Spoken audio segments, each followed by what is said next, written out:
Hey guys, I see I play screens and tacos.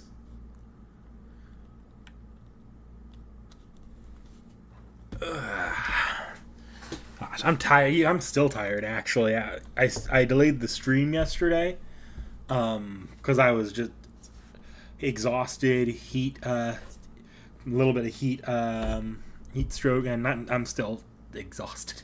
Though part of that's just because I woke up after like later in the night and just started reading Tsukihime remake. So that's my fault.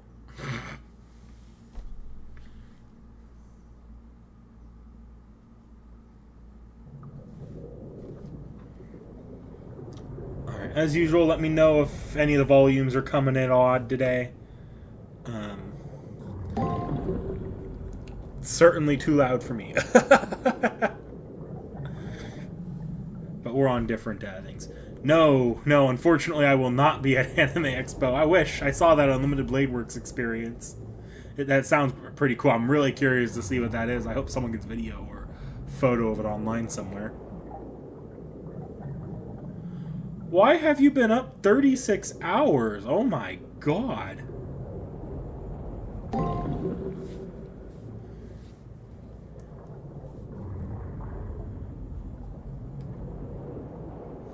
The Gilgamesh folding experience.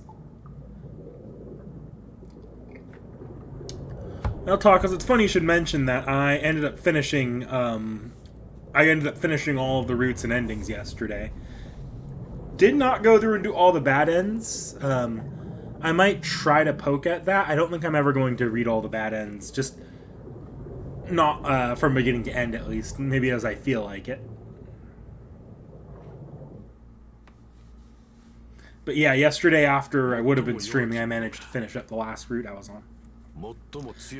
And admittedly, that's part of why I was too tired yesterday to stream.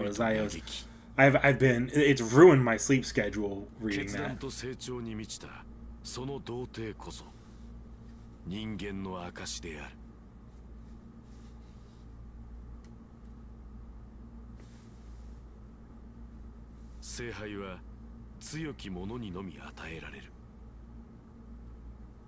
最後の二人は共に性質の違う強者となった。であればもう一度君に送ろう。光あれと。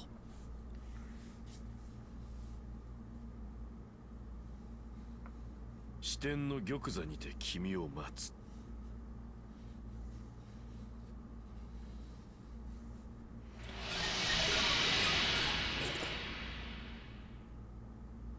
Careful not to hurt yourself, Plagueis.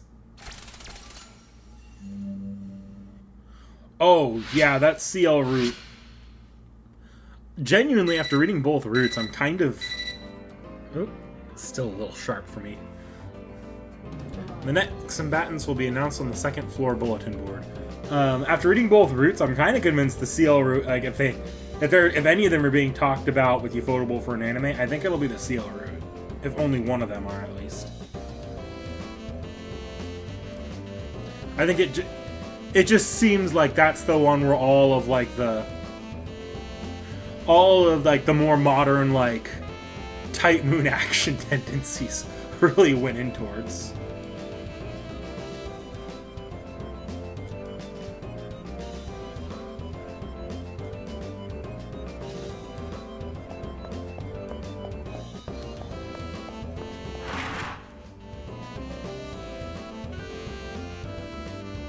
I'm being given a lot of manual control for...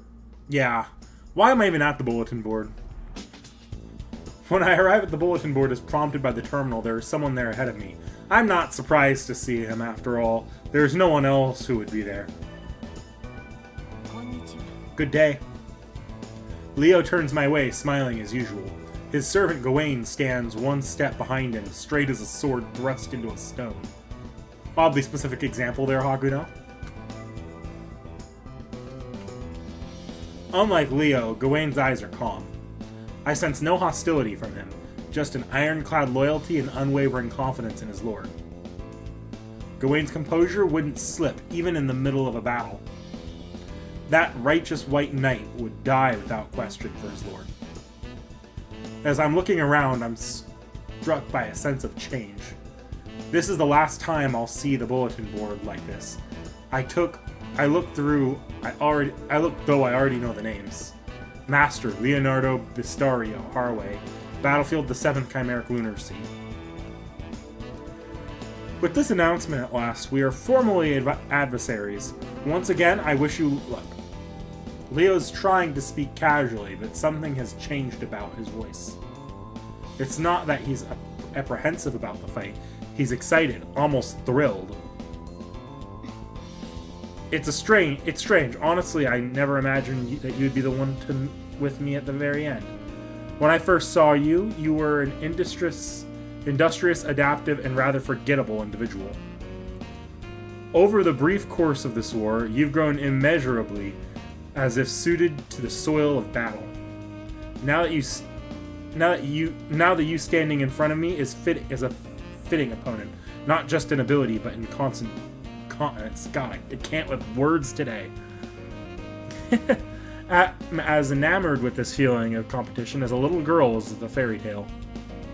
Leo laughs bashfully. You'd think he never enjoyed basic human emotions before. I don't know for which one of these fate was meant for, however. Now I feel this fight with you is a necessary step in the process of my ascension to the throne.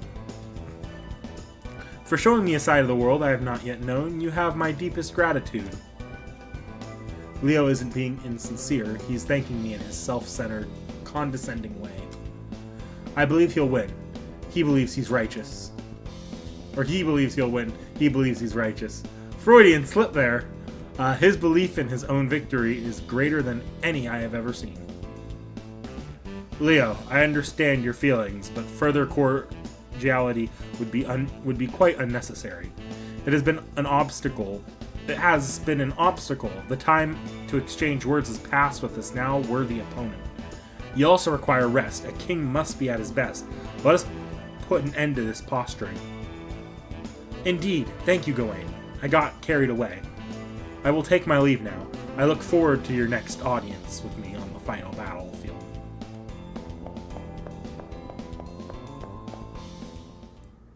Leo's parting smile was gentler than usual. I can't help watching his back as he leaves. It feels like I have always been looking at Leo's back. My world is too different from his. His sentiments have always been foreign as his home country. A boy who has progressed by making victory second nature. A king who will not tolerate any outcome but victory.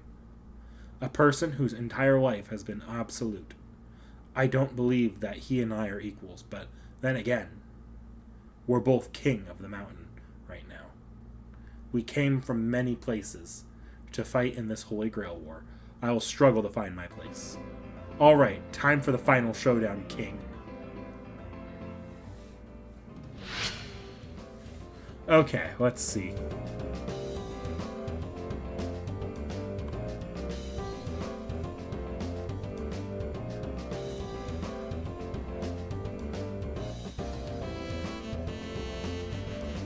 Yeah, Tacos. That's pretty much my reading of it.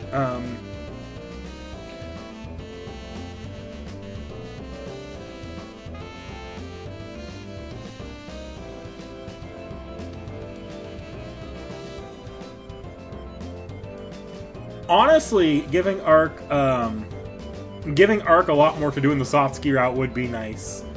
Because I don't know the Far Side routes. I haven't read the original Tsukihime, though I have it on standby to read when I feel like it at some point. Maybe I'll read it on stream, because that one I don't feel as bad about reading on stream.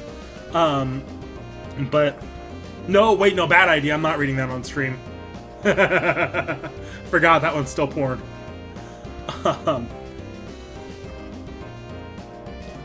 Yeah, I will say though, Ark is enough of an ally for the CL route that I feel like she's at least still well represented there. It doesn't feel like you suddenly have, like, if they do an anime adaptation of the CL route, it doesn't feel like you suddenly have the poster girl just missing in action like she might be in something like, I believe to my understanding, the Akiha, Hisui, and Kohaku routes almost have nothing to do with her.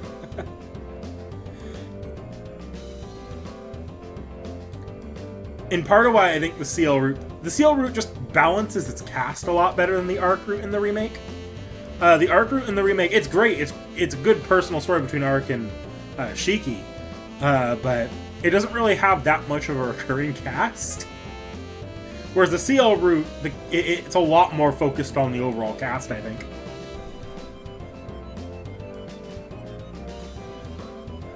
Yeah, that was my thoughts when the fairy tale line was brought up.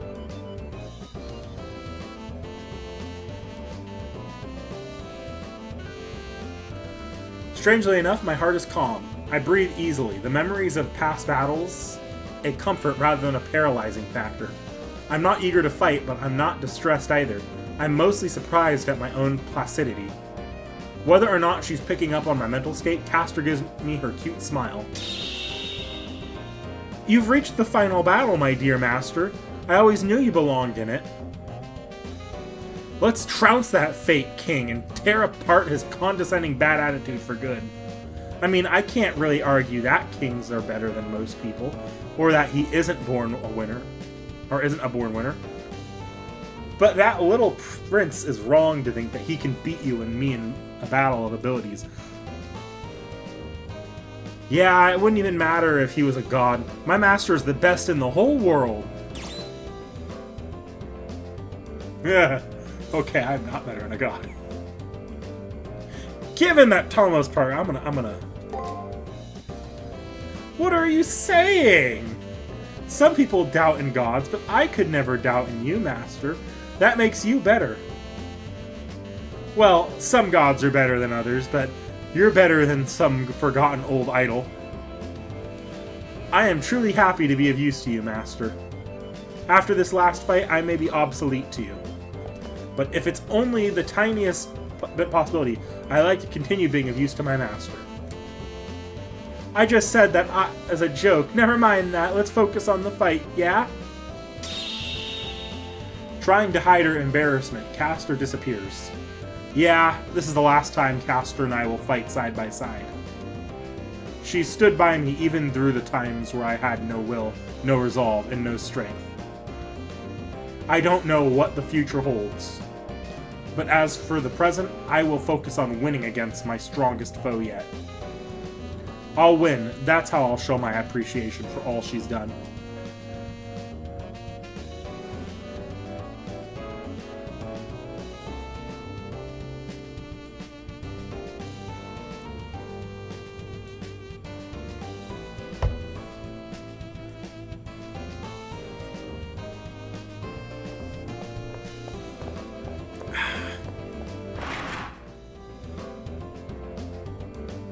As I head out into the hallway, a silhouette appears in the doorway. I wonder how many times I've met Kotomine like this. What does he want this time? As he sees me tense up, he flashes me a rare smile. I must admit that I'm surprised that you of all people have made it to this far.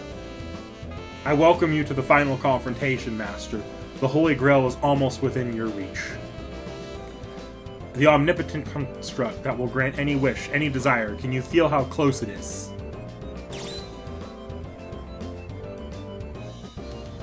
It's too soon to think like that. What a surprise! To be free of avarice, I suppose that I should quietly applaud you. A dismissive smile begins to form on the lips of the black-clad priest. Now, allow me to announce the final trial. The way to the last battlefield has been opened. So, who will claim victory and raise the Holy Grail to their lips? I await that with bated breath.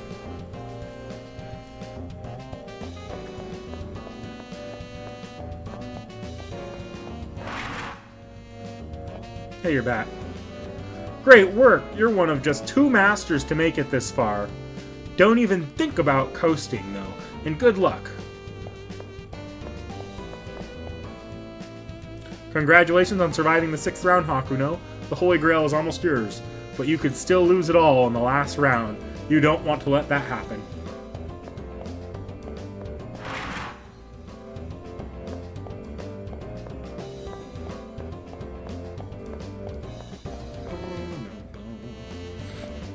Hey, you say. Congratulations is what I normally say on this occasion. However, it looks as if yesterday's battle was emotionally devastating for you. But you cannot allow past fights to weigh you down, as the next one has already begun.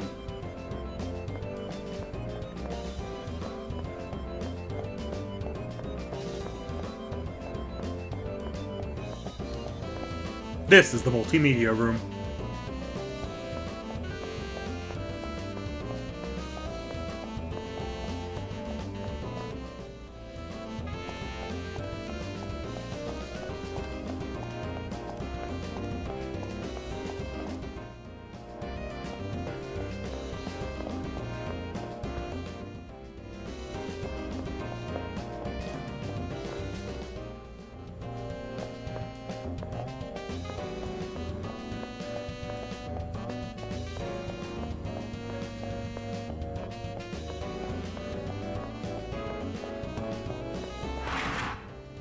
I want my final bento. Congratulations on advancing to the 7th round, Hakuno.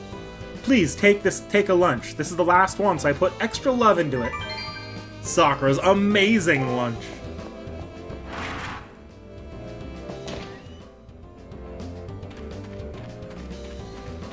Flower Girl's gone.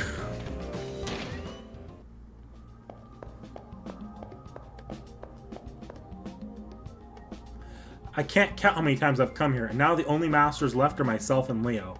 When the final battle begins, this school will become almost completely devoid of life. When that time comes, will these sisters still be here in the chapel, unable to leave? You need to focus on your opponent, not worrying about us. Just think about us as scenery. She's right, Toko and I can take care of ourselves. I do appreciate your concern, though. Thanks, Hakuno. This may be the last time we see each other, so I want to say goodbye now. Don't hold back against Leo, and although I was just an observer, I have a feeling you'll win. Your compassion sickens me, and you're still a disappointment and a monstrosity. I guess it's something being able to relate to other people is a virtue, maybe. You might not understand it, but every memory of your opponent will make your attack stronger. But by me saying that, you might place more value on this conversation than you should. Oh, screw it. Anyway, I doubt there are any magi still alive as disgustingly avaricious as you. With that, Toko Aozaki shrugs her shoulders and gives me a sardonic smirk, and despite the abuse, I detect a hint of warmth. Or dare I say, affection even. Between puffs of smoke, I heard her murmur, "You're quite extraordinary."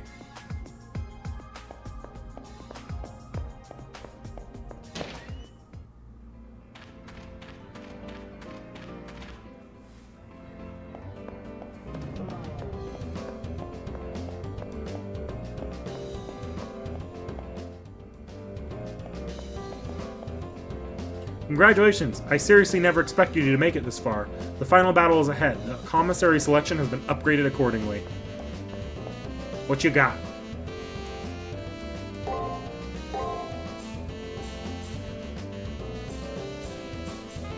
I don't really need anything to restock on anything, I don't think. How about Mystic Codes? How am I looking on these Mystic Codes? Greatly raises servant's magic. That's not that bad, but I'll consider it.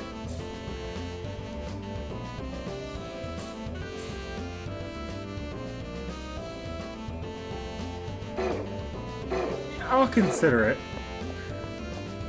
I haven't really needed to raise servant MP just because of the Tomo has her own MP restoration abilities. Both in the arena and then in longer boss fights, I can just lean on Break a little bit more. Which maybe it won't be an option with Gawain. I can see it not being an option with Gawain as much. We'll see. Hi, TR Origins. Yeah, Shiki's lives. Yeah.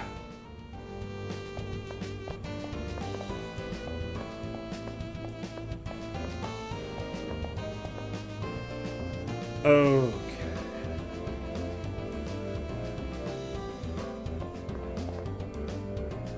Now, I didn't see Rin anywhere.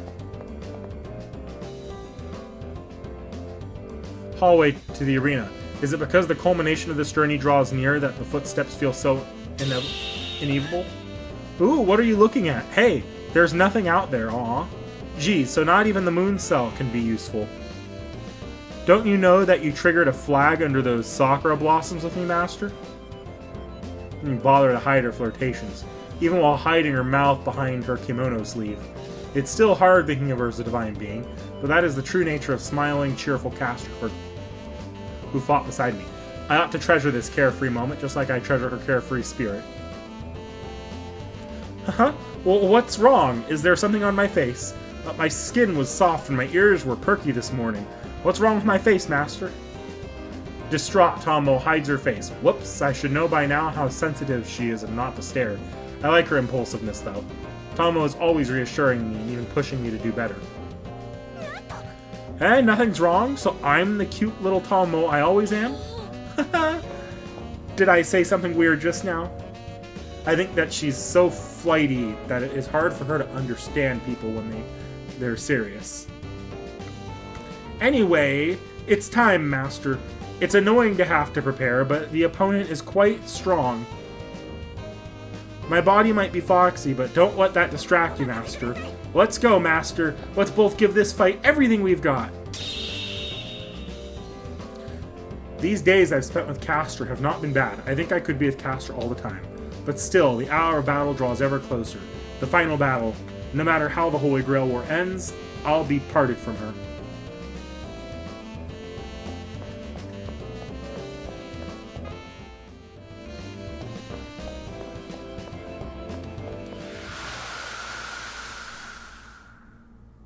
Until the next game.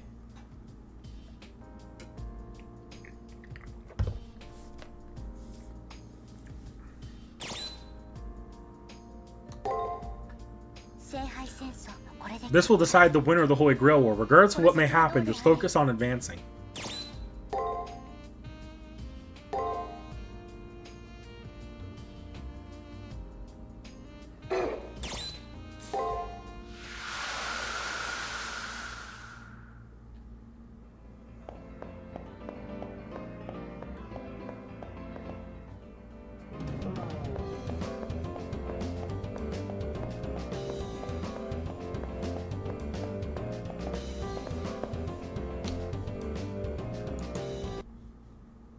We're just gonna pop.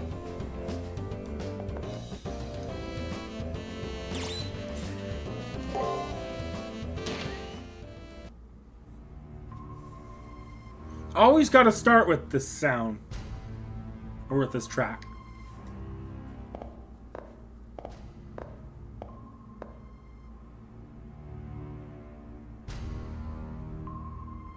The atmosphere of the arena felt more ominous than normal, and the noise felt as if it was going to rip me apart.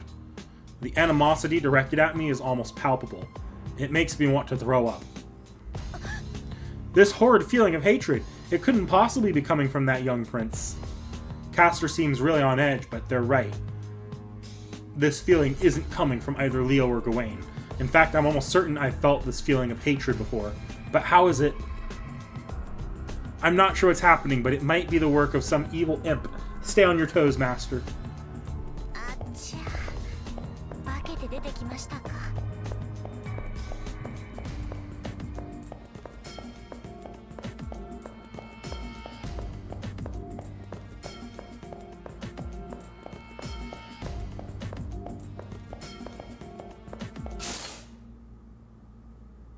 While walking in the arena, a sudden burst of distortion that sounds almost like a groan pierces my brain.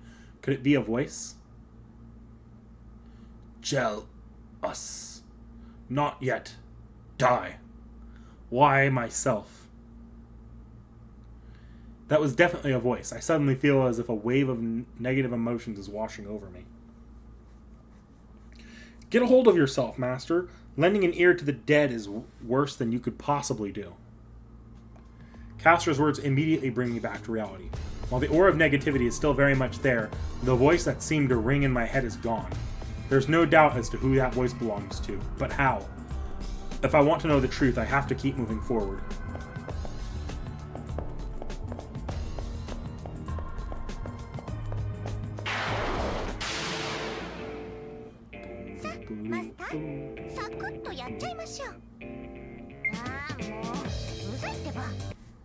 Gonna save state here.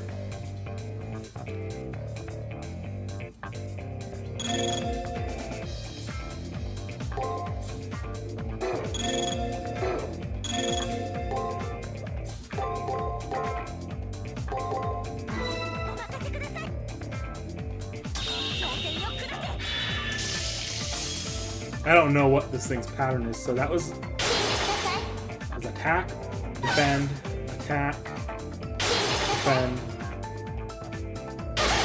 break.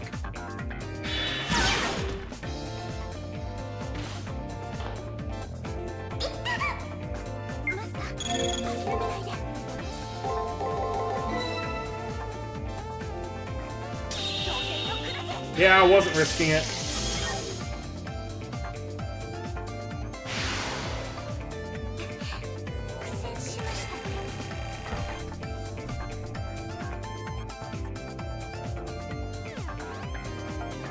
Yeah, it is a bit of a mood whiplash, isn't it, Tacos?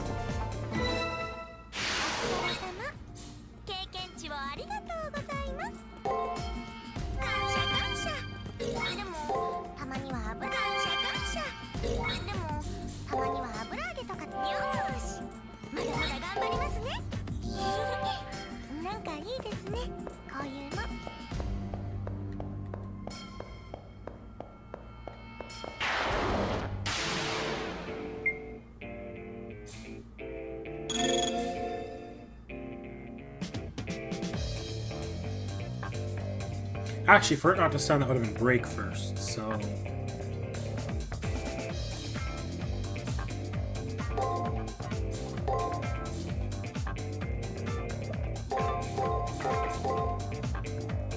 Let's try this pattern.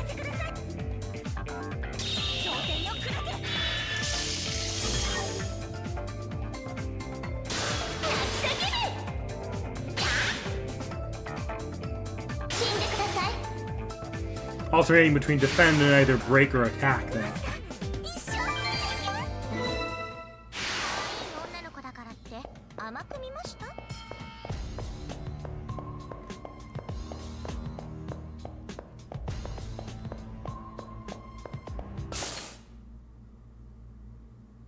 The distortion sears my brain like a hot iron. Dark dots seem to work their way through my entire being. The sudden chill that courses through my body sets to shaking, and I feel like I'm being turned inside out. I try to stop the intrusion of these evil thoughts into my conscience, but they continue to enter my mind. His name is dejection. His origins lay in disdain and spite. His name is abomination and hatred. In his past is scorn and ridicule. In other words... Man, some real chair writing here. Apathy towards everything. What? What is this? These are overwhelming emotions. What's the source of this deranged irrationality that is rejected and rejects, denies and is denied? I feel as if he crawled out of the darkest depths of hell.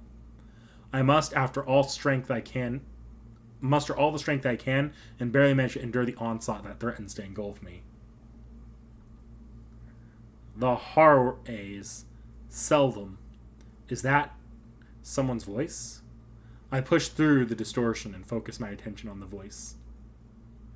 Experiment will begin. We will remove the liver to observe the pain response. No anesthesia will be used. Failure, failure, failure, failure, failure, failure, failure. Less than useless. This individual has no right to exist and has nothing to contribute to the future. No value, no ability. It's a failure. Its design is flawed.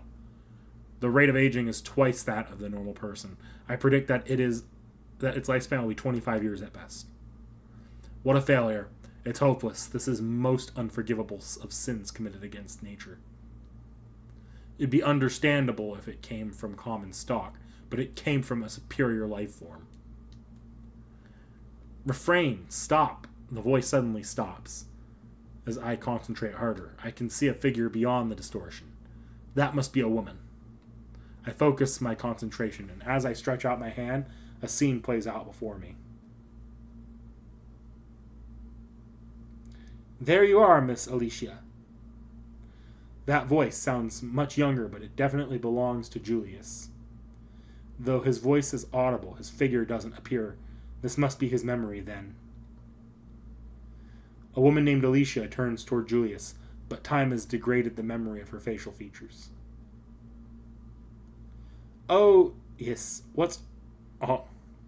Yes, has... I see. So that... Me... All... The sunlight was so... Felt... That I happened to... Time was... Let us... Hurry. See, that's just British. That's not distorted. We get put... If we make it... Wait, longer. Anyway, your son, so be better father. No, as I have, but that itch is be the har. That if the har is Leo. My dear master, don't listen to the voices of the dead. You have to hold your own onto your consciousness. But Tomo, it's so fun to read them out. The sound of Castor's panic shouting brings me back to reality. The voice I heard in those memories faded at the end, and I couldn't understand them, but those memories definitely belonged to Julius. Perhaps he was trying to tell me something. Buried under all those dark memories was a cry of sorrow. I have to go on. I have to learn what the owner of that voice is seeking.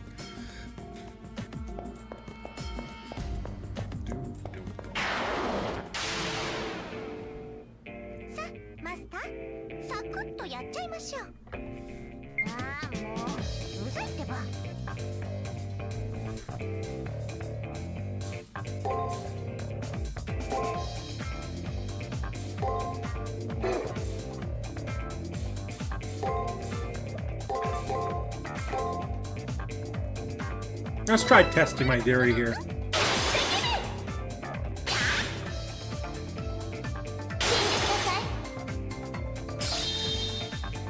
Maybe I can even get some of that, that MP back.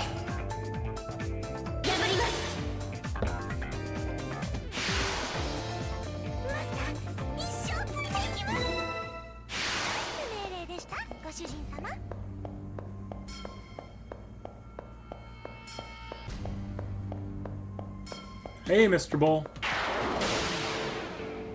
gonna save because I have no idea how this fight's gonna go.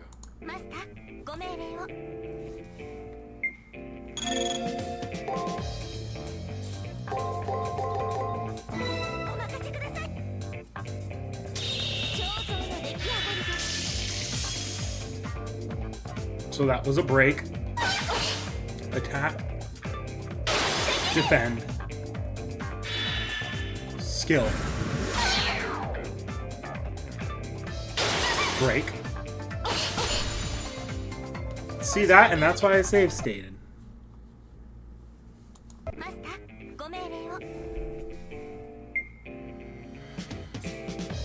So start with a break, attack, defend, skill,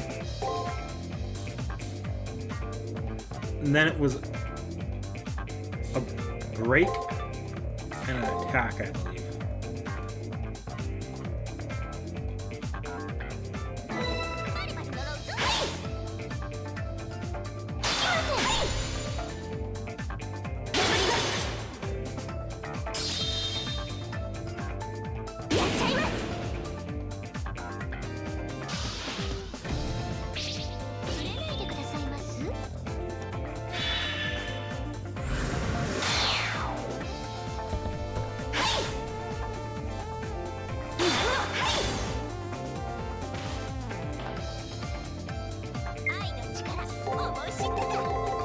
And this'll kill.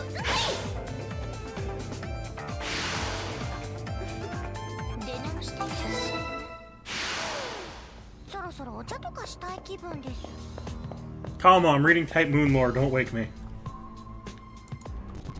Oop. I'm having a feeling like there's going to be a fight right here. There it is again. The black dots encroach upon my brain like closing waves. Concentrate on the owner of these voices.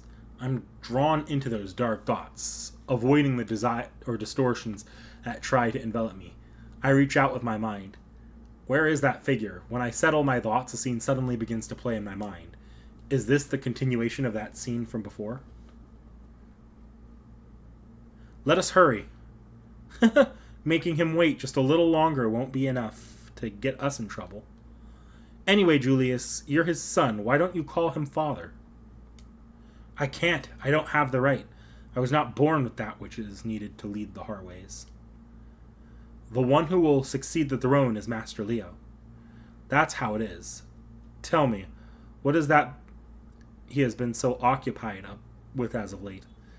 He is receiving training by having knowledge burned into his brain. It's a sound thaumaturgical process. All of that horrible surgery, and he's only 3. Even his mother, I so rarely see him. Master Leo will one day stand in the pinnacle of the plutocracy the Harways have built in Europe. The ruler of Western Europe, a burden that pains a mother to see her child's shoulder. Julius, yes? That Leo. Yes, I exist only for that purpose.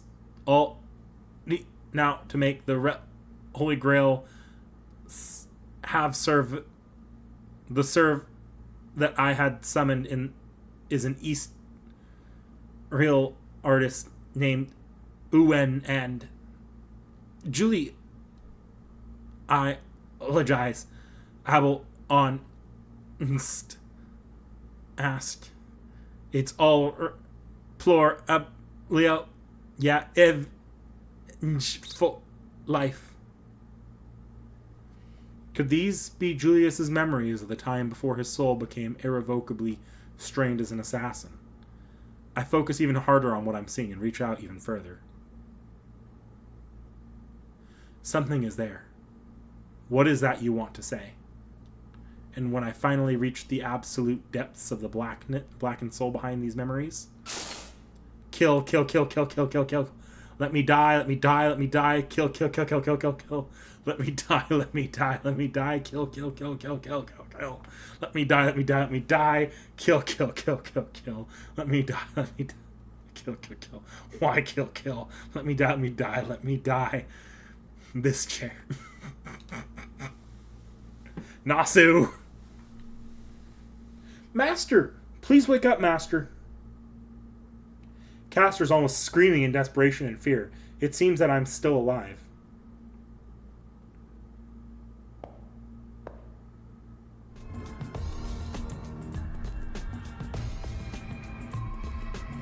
Howdy, howdy, Frozen Lion.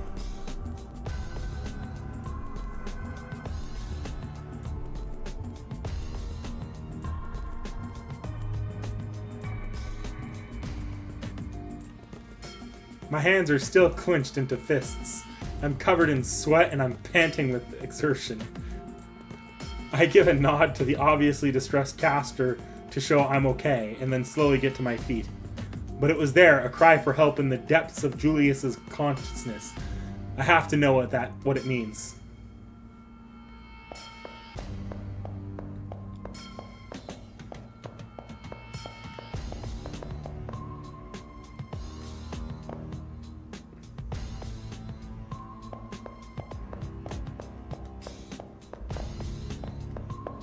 Hey, it's best friend.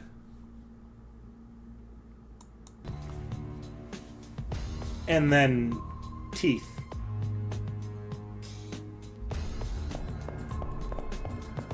Dang it, Teeth, I want to fight my friend, not you.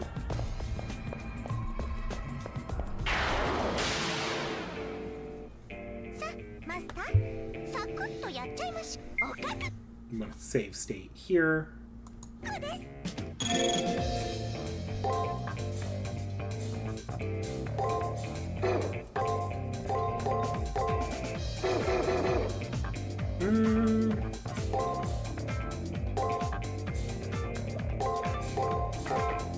Let's try something like this.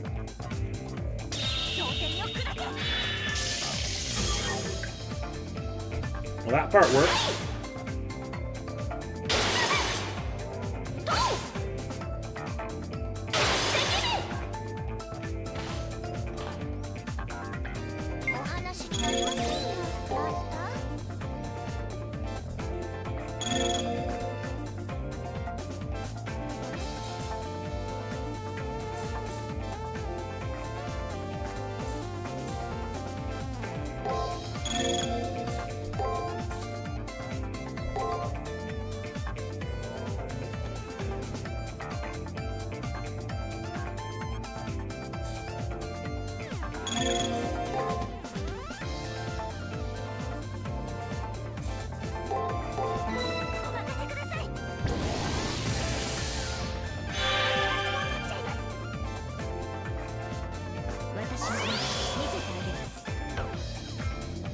Hey, that worked out perfectly. Oh my god. Ah, get fucked.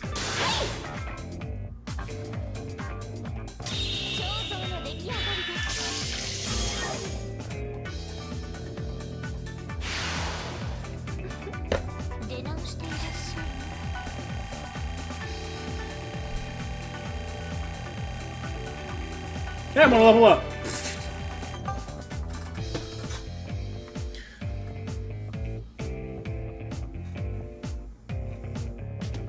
Someone stole Durandal?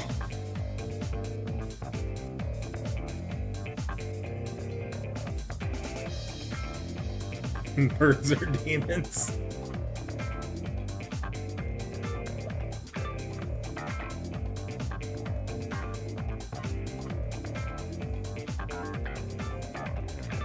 Some idiot's getting life for stealing a historical treasure. Oh boy. I did not hear about that. Fight me!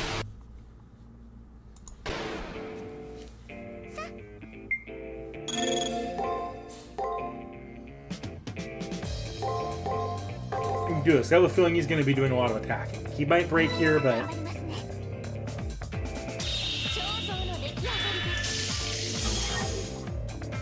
So far, my theory's proving pretty well true.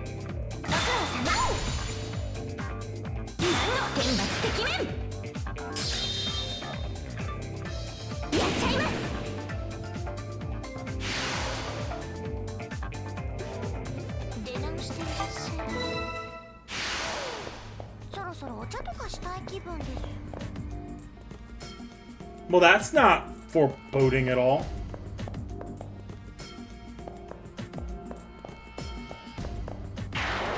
Ah, jeez Louise.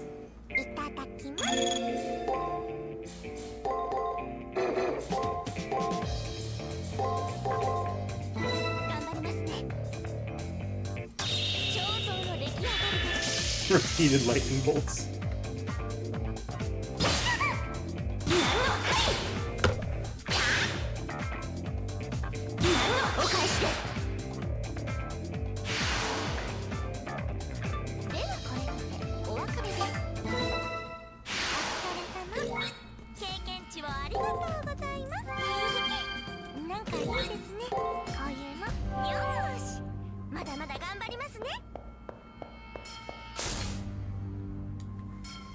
The almost tangible animosity is coming from the end of this corridor.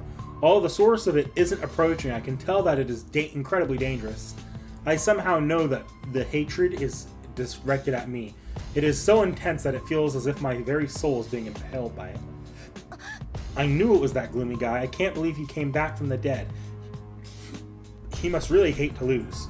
But now he's just a shambling corpse. And as long as you're here, Tomo is invincible. Now, just hand me a shot.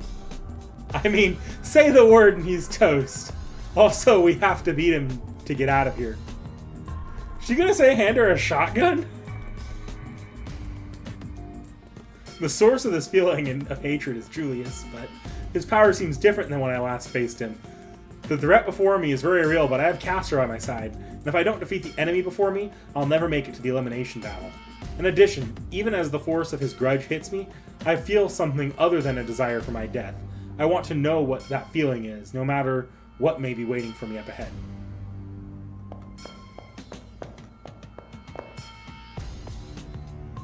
It has been a while since we last met Hakuno. ... The man standing there greeted me in a quiet voice. The serenity of his voice contrasted with the chaotic, noise-filled atmosphere of the arena. You don't seem surprised to see me. Is that not so? You defeated me, but I have returned because of a question I wish to ask you. Also, I will not be defeated by one such as you. I cannot allow myself to fall to one such as you. I don't quite understand what exactly is driving me, but it is those feelings that have brought me here. What is he talking about? I understand hating the person that defeated you, but that's only natural. But what question could possibly be so important? What is Julius trying to say? You don't understand. Of course, how could you? This is truly just too funny. Am I the only one who knows who and what you really are? Unlike a mere ghost such as yourself, I am alive. After I fell, I became a ghost. While following the prediction created by Seraph, I fought to continue on. Right to the end, I saw the truth. As the moon cell began tearing me apart, I saw what you really were. As if the remnants of his sanity finally snapped, Julius lets out a roar of maniacal laughter. In addition to the hatred and insanity reflected in his eyes, there was a sense of obligation and duty. Has the killer before me come back from the dead to fulfill his duty? That's exactly right. I could accept defeat at the hands of any other master. But you? You being the one to defeat me is unacceptable. Whether this world lives or dies should be decided by us. Choices that will determine the fate of the world should be made by those living in the present, not by you. A relic of the past like you should not be allowed to influence what happens in the here and now. What did Julius just call me? A relic of the past? I'm only a pale imitation of someone's life, but I was never a part of the present?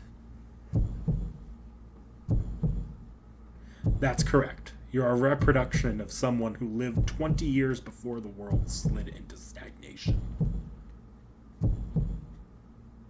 Then all the imagery that sometimes appeared in my dreams is the last moments of her life, which ended decades ago. Correct. That is why I cannot allow you to defeat me. The changes that must be made in this era will need to be done by us. Leo, my brother, must be king, or... That's it. That must be the reason. That's my one responsibility. That is what keeps me trapped here. Ah, but nothing matters. Please put me out of my misery. Round 6 has already come and gone. One more person. One last victim. Once I kill you, my duty will be done. This is your final moment. Please just let me kill you. The man hisses out his command. For a moment, I'm violently dizzy. As my vision spins, I fall into a pit of darkness. Not looking so good there, Li Shuen. A violent bestial howl tears through the arena and sends tremors running among the ground. That must be Assassin. No, wait, he's different than before. That look of insanity only belongs to a berserker. Hold on a second, Master. There's something strange about that Julius guy's left arm. My servant lets out a small cry of surprise. Oh dear God! That's some other person's arm attached to him. That is incredibly disgusting. Julius must have ambushed a great number of masters and killed them. He somehow managed to preserve one of his victims' arms, appropriate to their command seal. I wonder which master's arm he stole. What if that arm belonged to the master berserker? It looks like Julius's crime against nature turned Assassin into a berserker. What a disaster! Most servants have only one class, but this one has the attributes of 2. His power must be incredible. I can't believe that this servant's mind and body have been able to endure this outrageous injustice. I need neither rational thought nor coherent memories. Everything comes to an end now. Now, burn to ashes.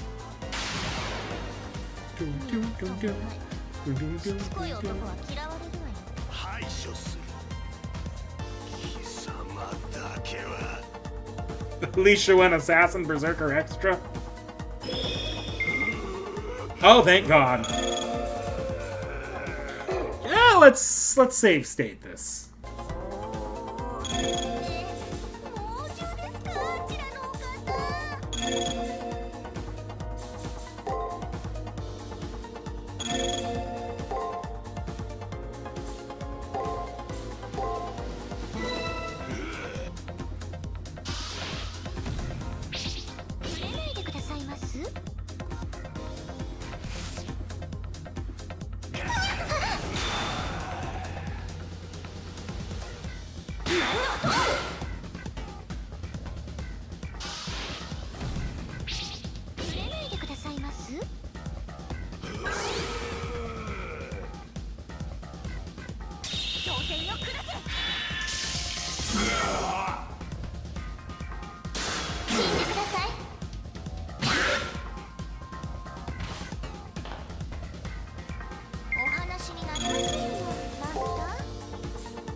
I should heal.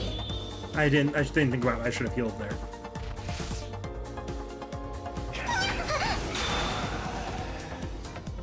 So I'm running a bit dangerously low on HP at this point. Alright, see ya, Plagueis screens. Maybe take a long nap and then go play the Limbus update.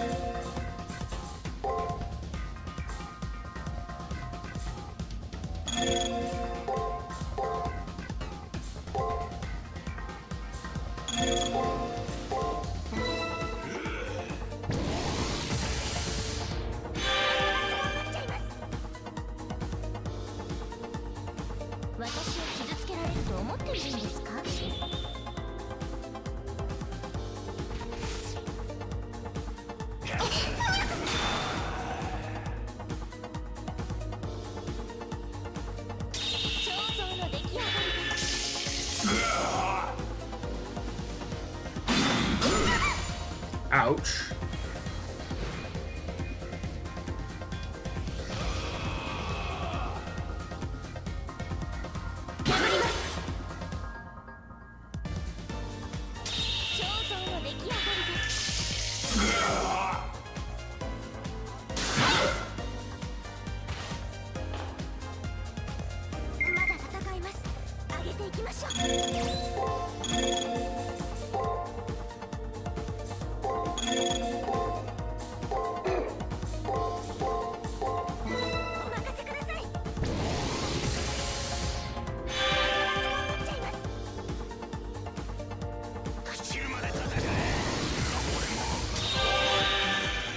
Wow, that was the worst heal I've ever seen.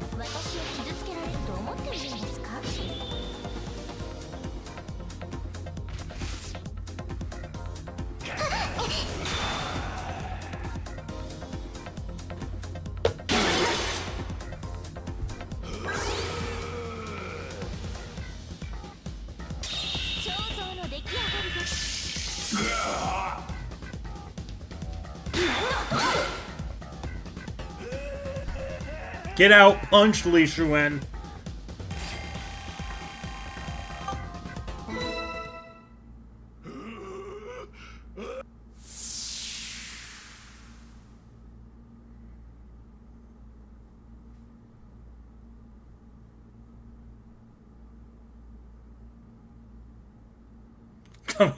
Coming this anniversary, JP. I would lose my shit if that actually happened.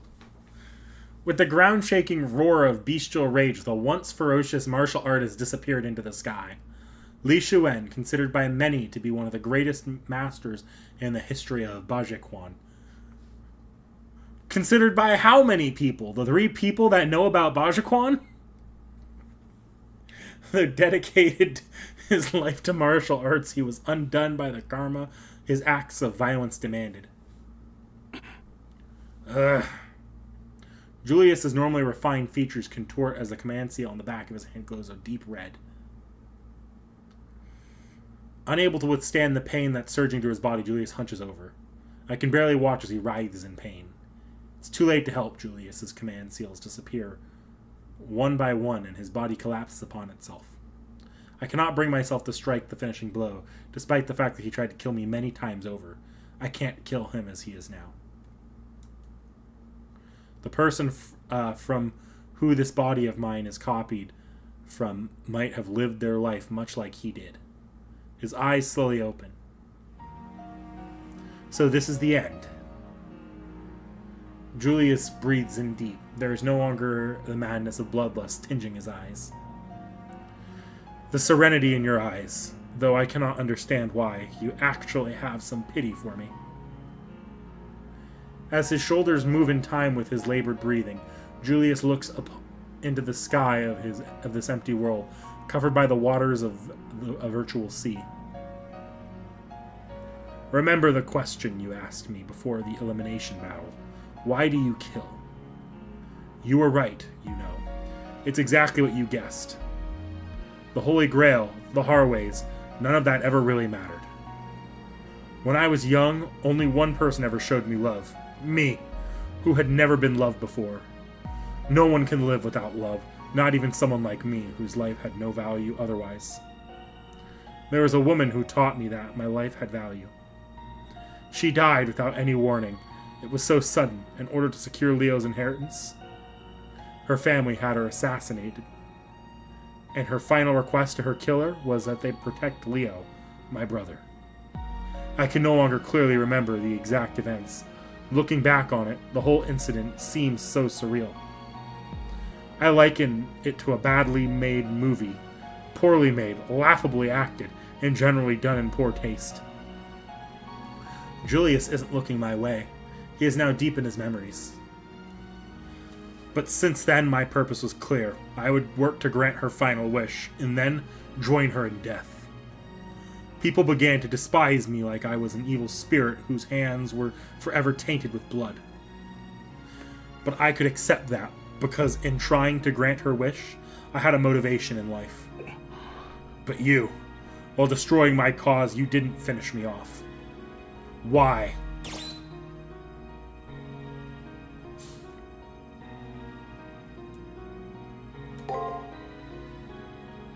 Understand me? Julius's words are quiet as his eyes flicker open. His eyes have always had a lonely, lifeless cast to them. His face never shows expression. But after watching him reach his limit of pains several times over, somewhere deep within that fervor, I uncover my enchantment with this steely killer. This is the first time anyone has ever said that. Those who come near me either hold me in contempt while using me like a chained dog, or they cower. But you, yes, you look at me straight on, unflinchingly.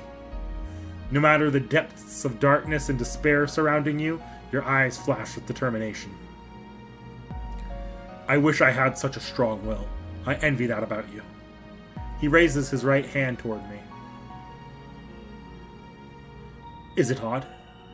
To pity myself for a contemptible life that's been lived without a single companion. Julius glances away as if in embarrassment. When I take his hand in mine, it's time. I'm sorry for making you stay through these moments with a man such as me.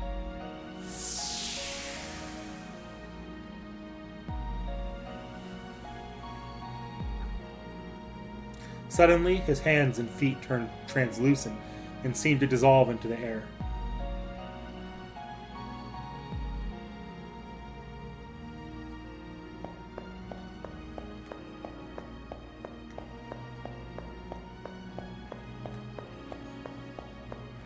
Nope, the previous passageways did not unlock, so I'm just gonna exit. I'm sure they'll unlock next time.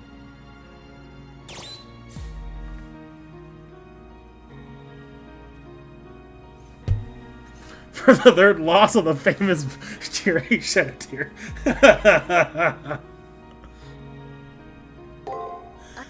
Unfortunately for Liu Shuhen, he has to face late game Tamamo.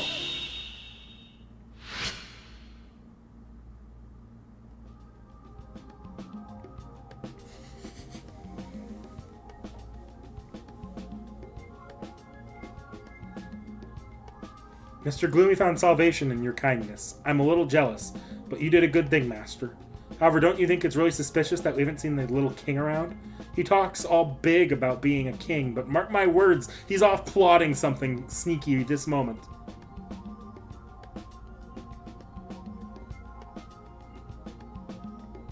Julius's delusions completed.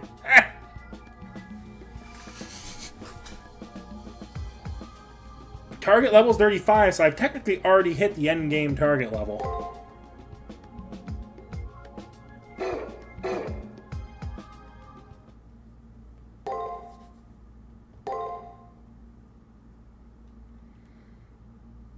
Yeah, I can save here.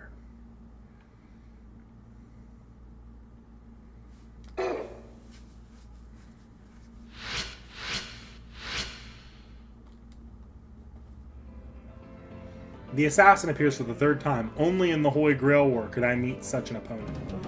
Castor has told me not to worry too much about it, but still I cannot think of it. I understand how you feel, but really there's no sense in obsessing over it all. I'm almost positive that guy wanted everything about him to remain inscrutable, even his death.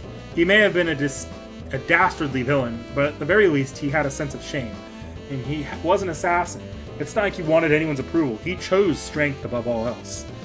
If you must remember anything at all about him, remember that even in the end, he still had his pride. That may be true. Just like Castor says, Julius's life was his own. Hang on.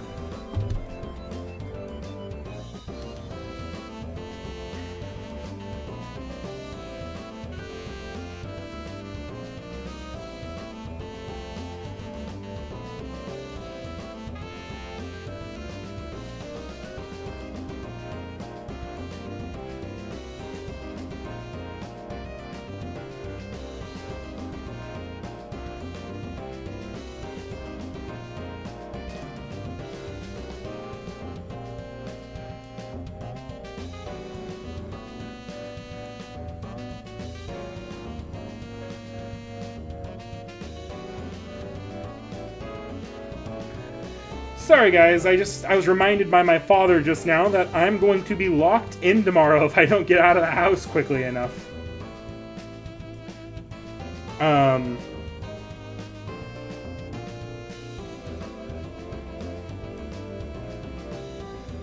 By locked in, it's not like forcibly locked in the apartment that I'm in, it's just the complex gets shut in because of 4th of July parades every year. I can't take responsibility for how he led it. There's no use in crying over a defeated enemy when we still have one remaining before us. I nod in acknowledgement of Castor's words. Now that I think about it, I haven't told Rin about Julius. I wonder if she's around today. I think I'll go see her later.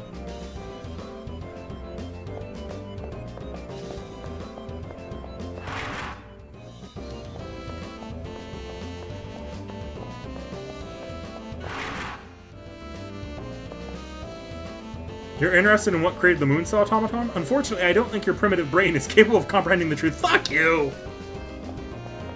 I am an NPC, same as you. I should be able to comprehend that. Go fuck yourself. Someone must hate me. The arena got hacked. Again! This is so embarrassing. Enough. I'm going to raise the firewall so high, even the Great Wall of China will be jealous.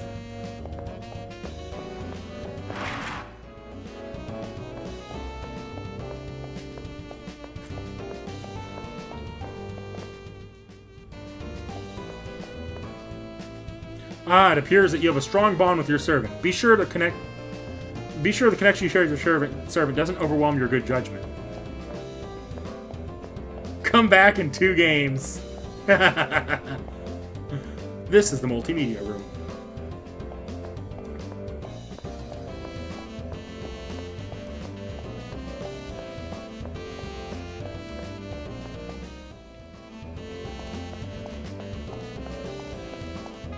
Rin, I see dead people!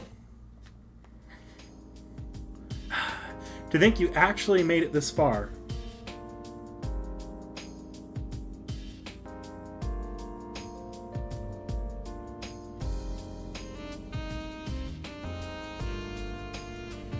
I was sure you'd die in the first round.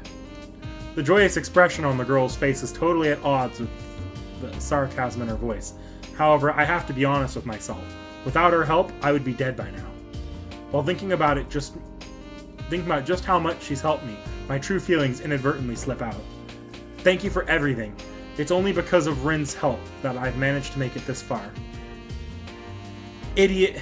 What in the hell are you talking about? I was only looking out for myself, same as you. That's it. I wasn't looking for anything for you. Okay?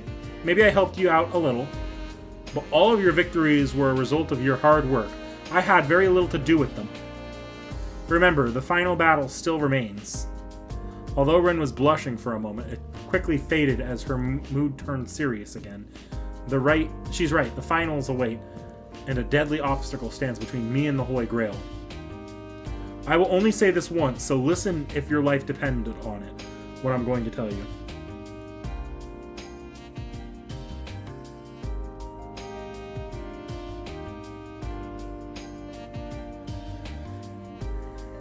Leo and his servant are the trump card. The Western plutocrats hope will get them the Holy Grail.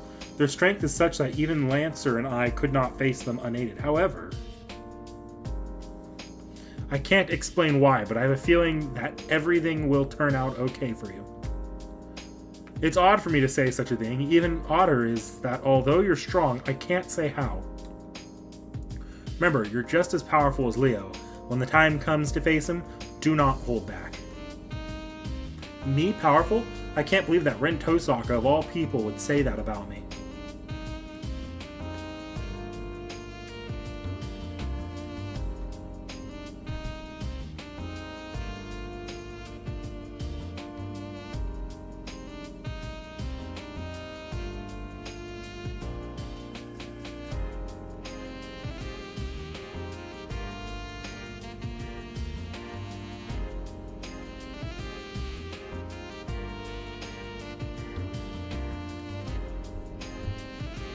Her words mean No, come back!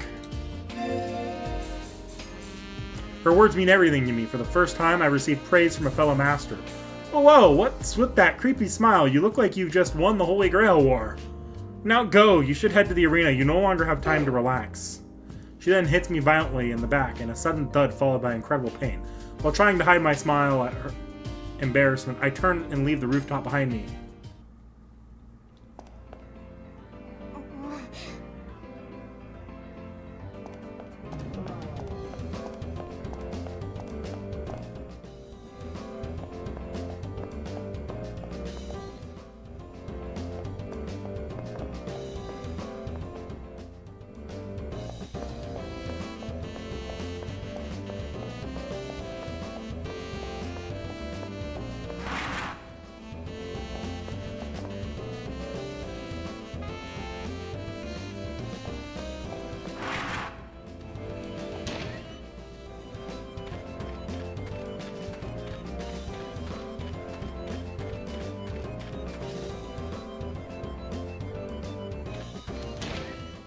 Have a nice night, Frozen Lion.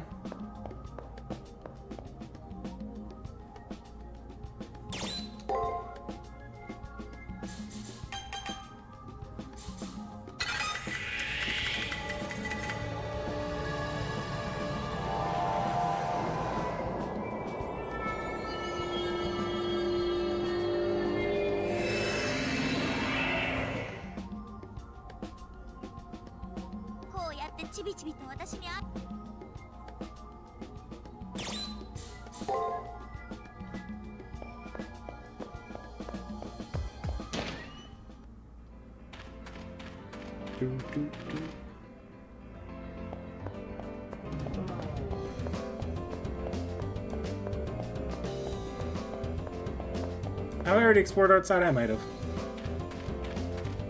I don't know if there's anyone left. Everyone's gone.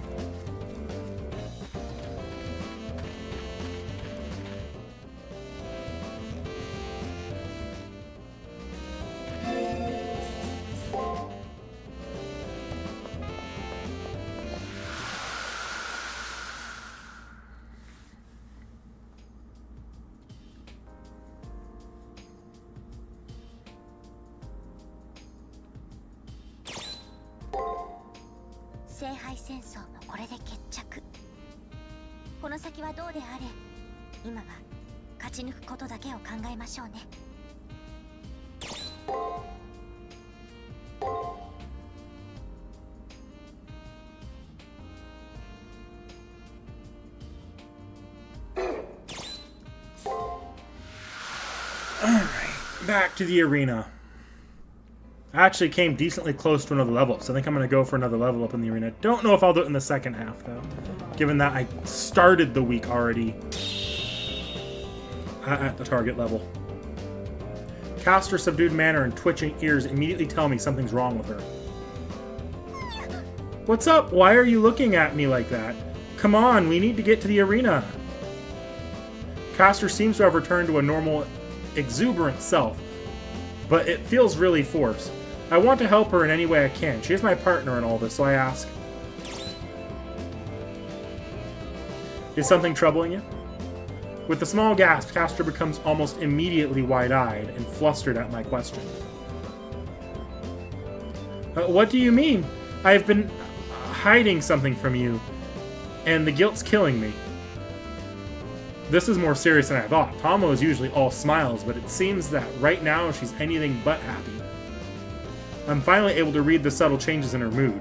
She can talk to me about anything. When I tell her this, Caster responds with a sigh. This isn't a problem that can simply be talked away. I'm pretty good at fooling the moon cell's surveillance, but I may have messed up this time. But this time, Tomo really screwed up. I won't be able to hide my mistake, more or less. With that said, Caster frowns and folds her arms across her chest and begins muttering to herself. To anyone else, it looked like she was just kidding, but to me, it's obvious she's really worried. What did she mean by the moon cell's surveillance? The thing is, let's say it has to do with one's priorities. It's part of our contract. Servants generated by the moon cell are obligated to protect this one thing at any cost. For example, if a master tried to destroy the system, we servants would be required to stop them. That's the gist of it anyway, and if a servant puts their master over the system, that servant would be deleted from the moon cell. Hold up a second, this means Tomo, who's been my #1 supporter since the beginning, has been violating this edict. But my resolve to never let anyone harm my dear master will not change, ever. Yeah, let's continue with this train of thought, shall we? I'm sorry to have dumped this on you, master. Tomo will figure this out on her own. Just forget everything I said from now on, and I'll be totally untouchable, so no worries. With a final fetching victory pose, Caster disappears, a sad smile still on her face. Now she's just being stupid. There's no way I'm going to be able to forget anything she just said to me.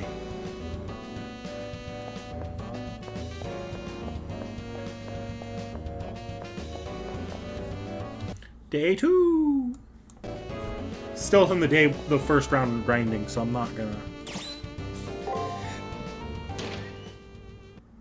No concerns here at all.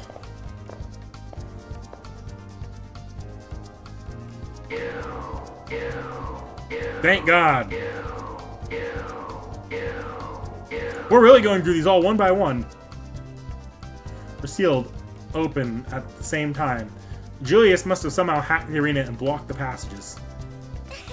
Ah, the doors are open. Now we can continue exploring. Chop chop, master. We have lots to do still.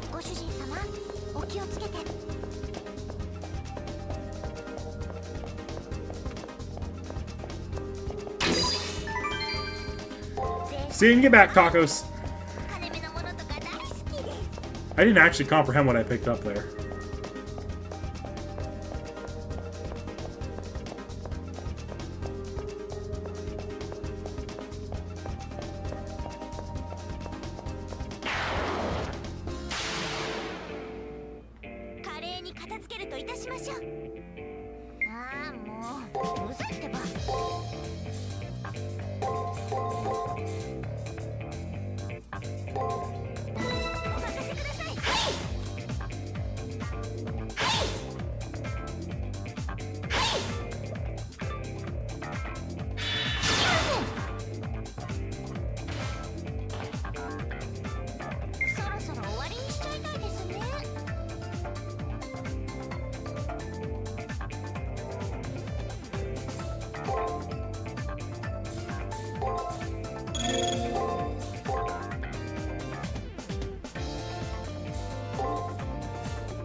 If I'm lucky, this will kill. Like within the first 2 spells. And an attack. Actually, I think it will.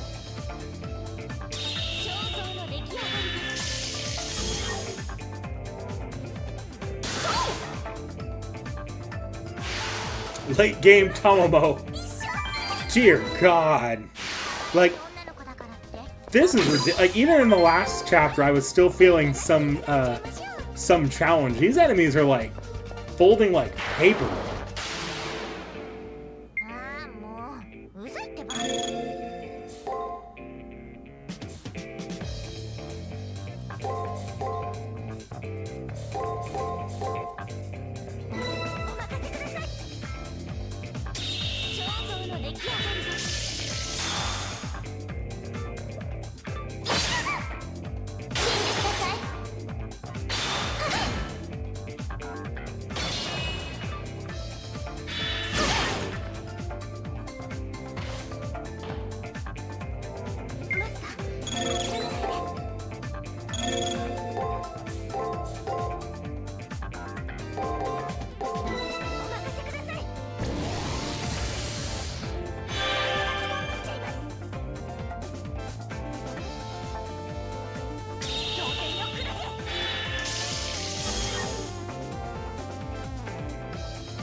Ouch.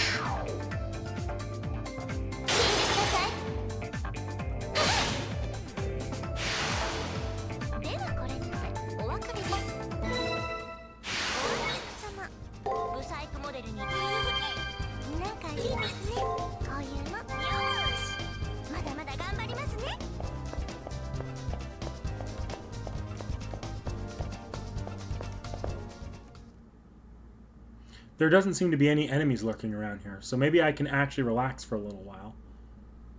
Is there something wrong? Please don't... Why don't we take a short rest? My servant always tells me what's on her mind. It might be arrogant to think that I could help ease hers.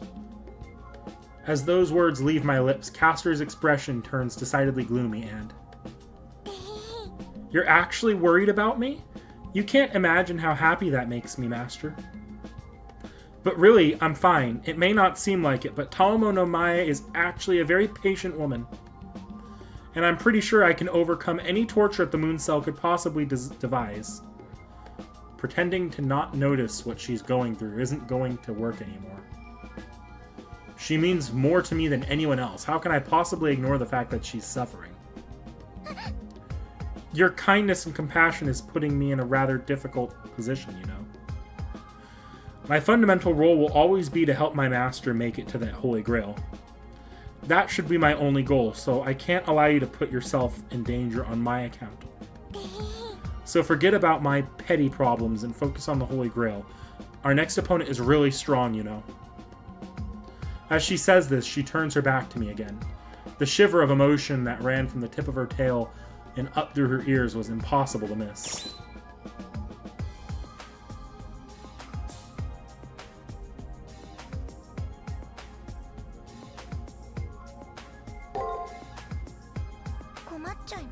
But I always have...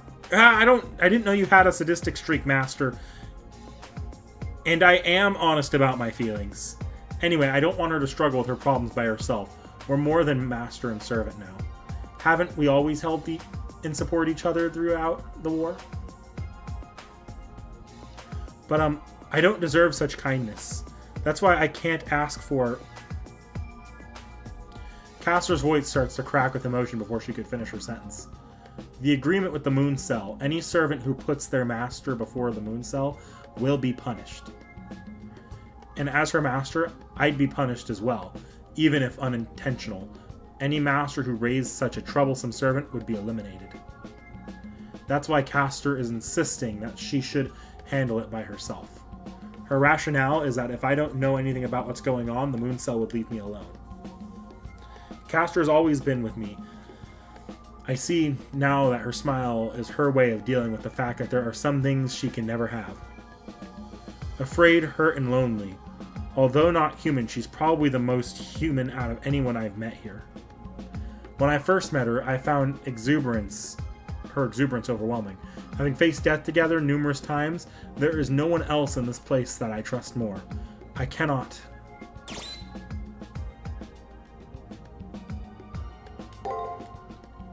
I can't let her face this alone. If the Moon Cell is going to punish her, I will be by her side when it comes. We've been together for a long time now. My feelings for her aren't forced, though I don't really exist except as data and she's not human. Our feelings for each other are real. As someone who once had nothing, the bond between us means everything to me. It's a treasure that both Tomo and I share. Bond, huh? The bond between you and I? That's so heartwarming. Bond. A genuine smile lightens up Castor's face as she repeats the words to herself again and again. The worry that was coloring her expression is gone, replaced with something akin to hope, or even joy. But before there's any time to enjoy the moment...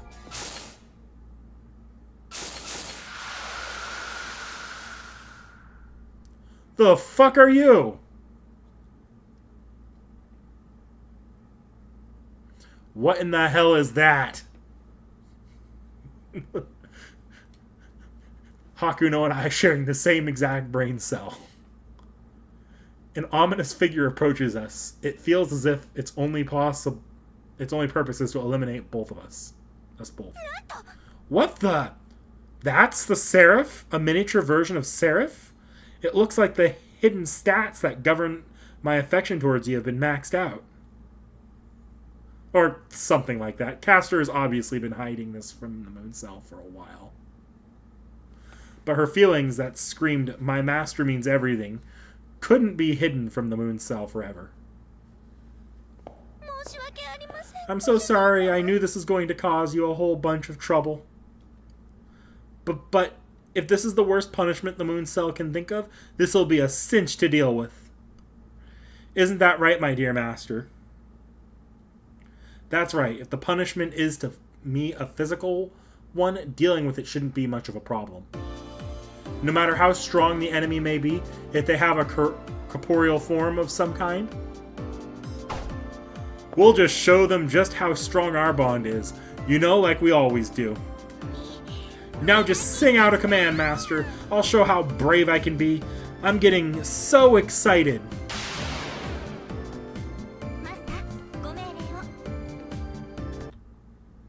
I'm safe stating this.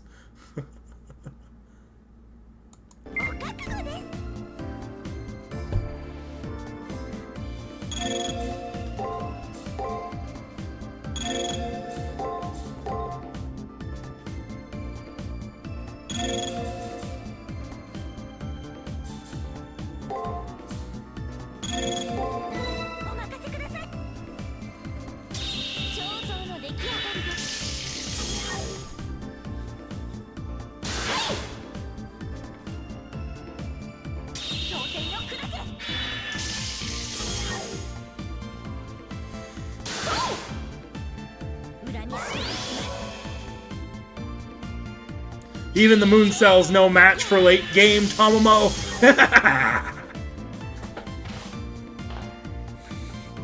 お話になりませんよ、マスター。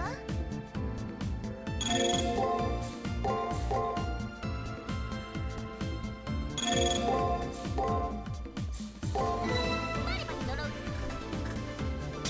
彫像の出来上がりです。ドン。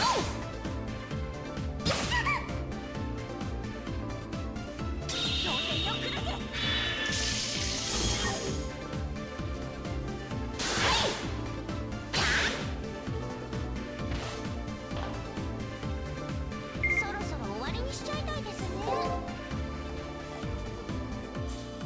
お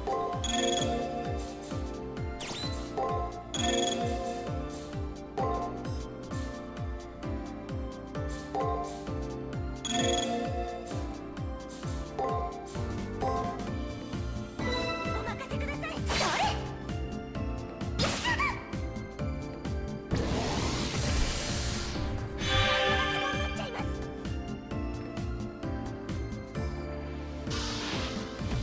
触れないでくださいます。炎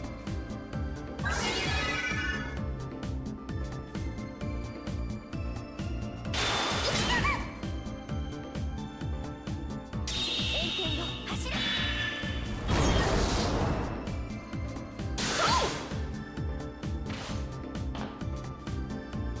お話になりませんよ、マスター。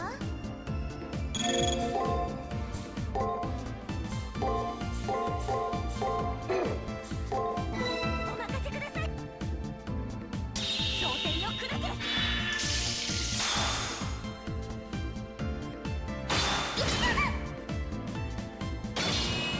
ドン。破ります。ではこれにてお別れです。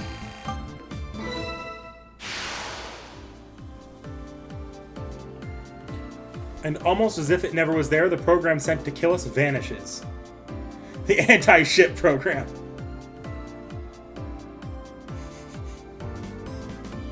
The bond that we share, even if it's against the rules, I will not allow it to be destroyed. 愛の力、思い知ったか。 That's what I'm talking about. I'm me, just much, much stronger. Nothing this pathetic can stop me. And almost as if it was never there, the program sent to kill us vanishes. As Castor somehow manages to get demurely ecstatic, she looked even lovelier than ever before.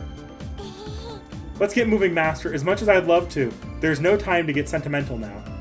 She's right. Even as we speak, Leo may have already taken possession of the Holy Grail.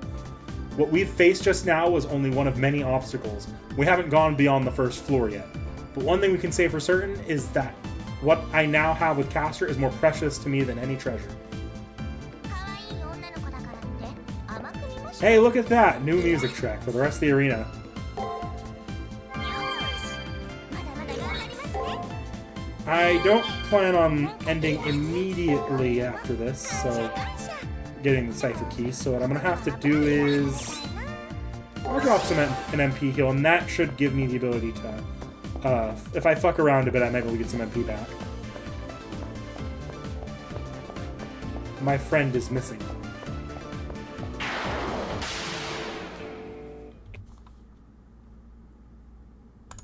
さ、マスター、さっこ。ああ、もううざいってば。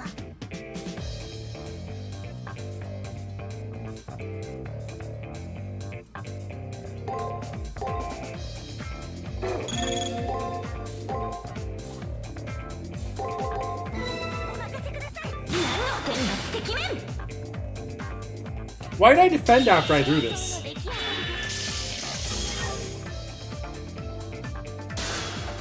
Aren't I dumb?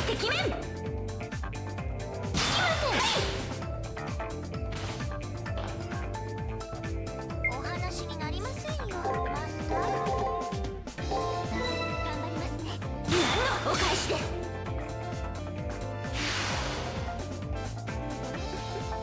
出直していらっしゃい。可愛い女の子だからって甘く見ました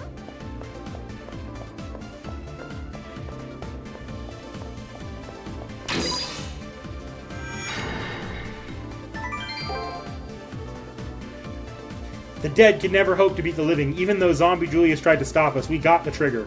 Are we going to continue wandering the arena? If so, we should proceed with caution.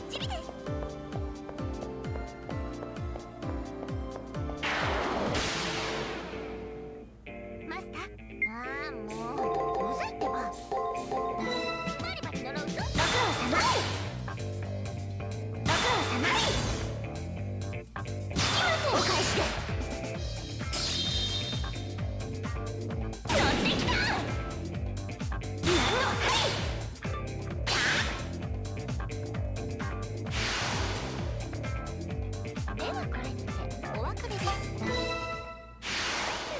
The anti-ship program. The Moon Cell deadass has high school like dance monitors, like prom, like the teachers at prom trying to rip students apart.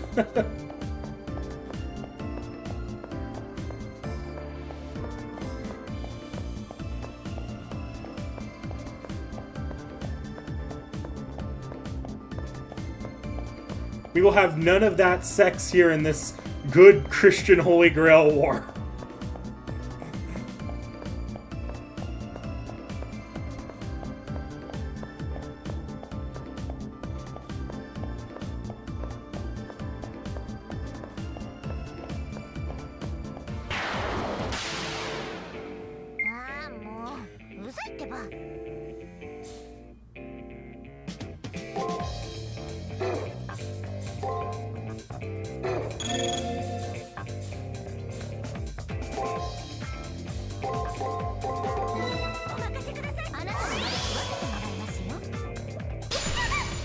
Ouch.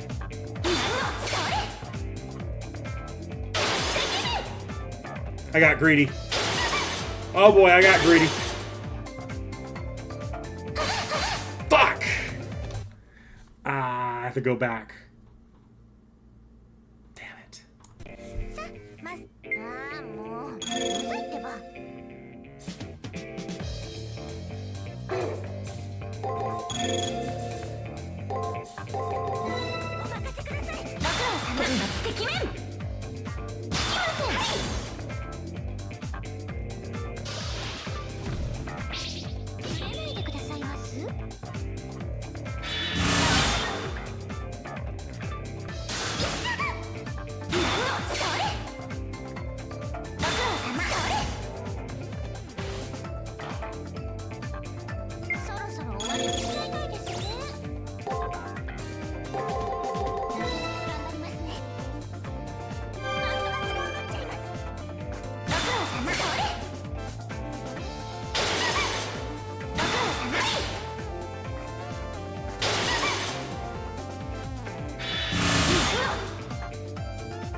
しているし、おあいにく様、ブサイクモデルに用はないと言いますか。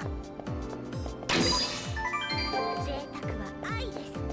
金目のものとか大好きです。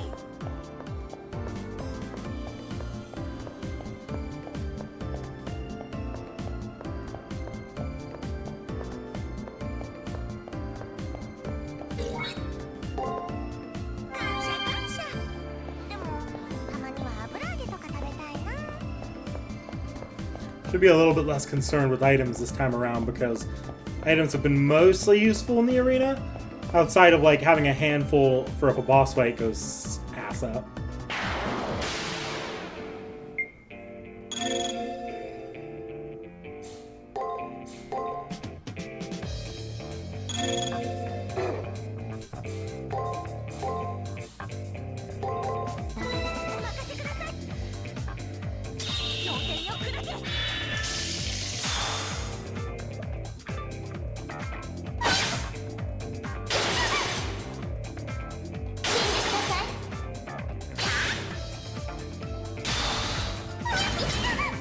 Ouch.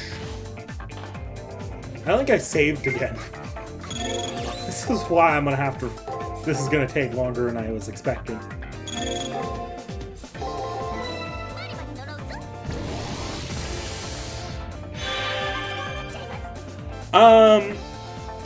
You want my actual favorite Tsukihime character, or you want my joke favorite Tsukihime character? Because I'm not getting my joke one because that's a spoiler, but I'll give my actual one actually. My favorite, like right now, actually I'm team CL, 100%.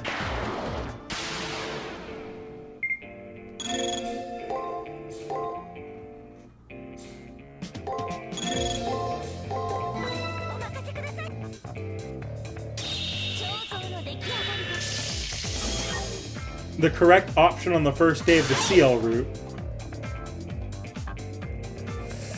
I did look up a guide on how to get onto the CL route, so I'm not sure which option you're talking about here. Oh, that was introduced in the remake. Okay, introduced in the remake. Okay. Oh gosh. Thing is, I didn't read the original yet, so I don't have that much of a point of comparison. My point of comparison is the manga and the anime, which are very different beasts altogether.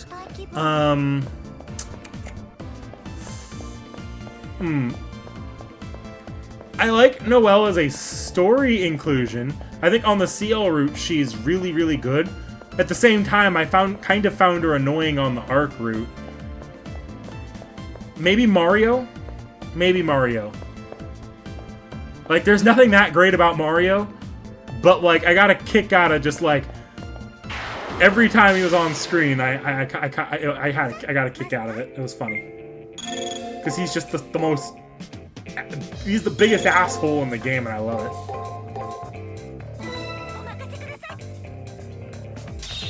Nah, I never ended up getting around to the OG. I have the web version bookmarked to read through, and I've got them, but I haven't read the original.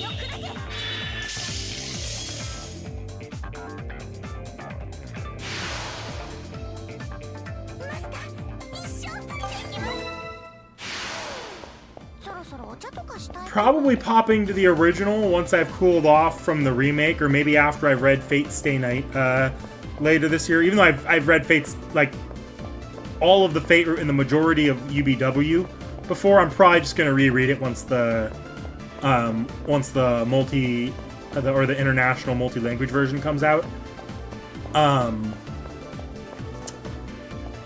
But yeah, that's probably the next one I'm gonna read, and then I'll probably double back around to the original Tsukihime. Okay, I should save state here.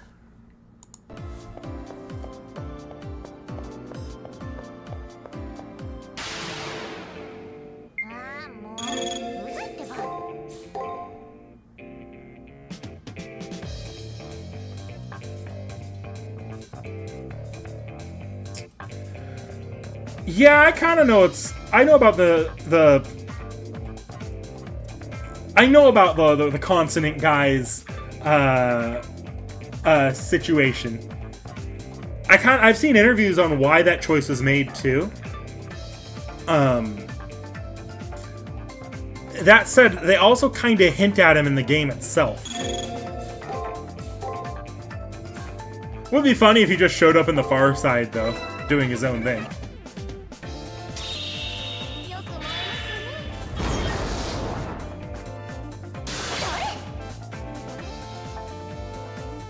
彫像の出来上がりで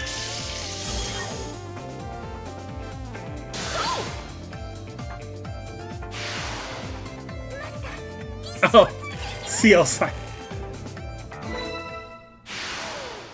そろそろお茶とかしたい気分です。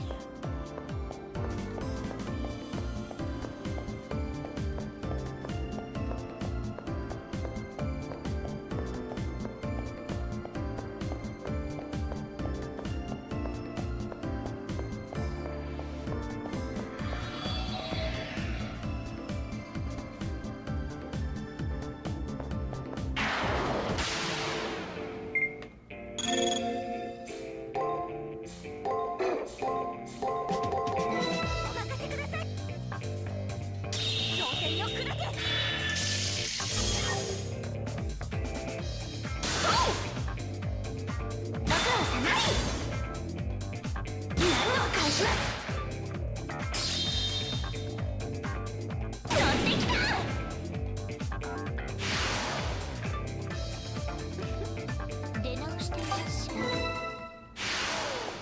そろそろお茶とかしたい気分です。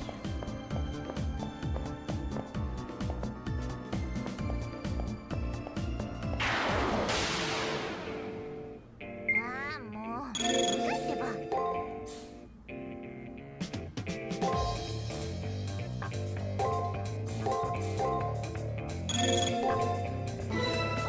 The thing that tips me off is, and this is early enough in the game where I don't think it's that big a spoiler, Vlov, we know, has the,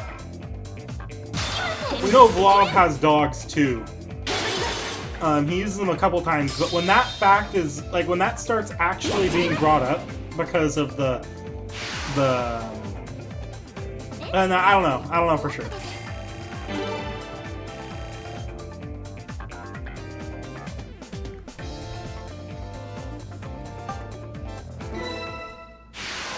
But I did catch like the random the throwaway line from Arcade when talking about the Dead Apostles familiars.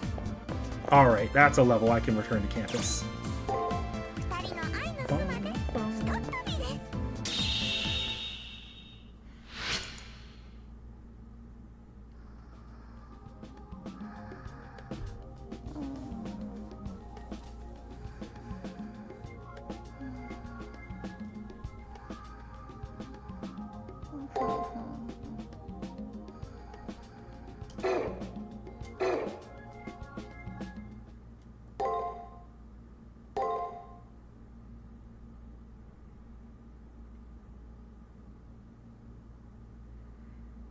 We'll save here.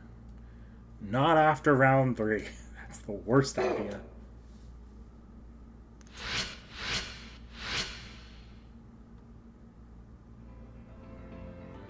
I haven't seen Leo once since day 1. The only remaining masters in the school are Leo and Rin. At least I have 2 people to talk to. I just wish one of them wanted to have a conversation right now. We could talk about... No, that's right. I've never asked Rin what she'd wish for at the Holy Grail. The second cipher key has been generated on the 2nd floor. My terminal chimes informing me of a challenge. The last challenge, by meeting it, the door to the last elimination battle will open. While I'm immersed in thought, the classroom door slides open and Kotomine appears. It seems you've been alerted to the next challenge. I'm delighted that my work is almost done. Your opponent has received this notification as well. You do well not to back down now. I don't need Kotomine to warn me that the search for the final cipher key won't be easy. I run the risk of crossing swords with Leo on the 2nd level too. Then I won't see you again until the day of the elimination battle. Good luck.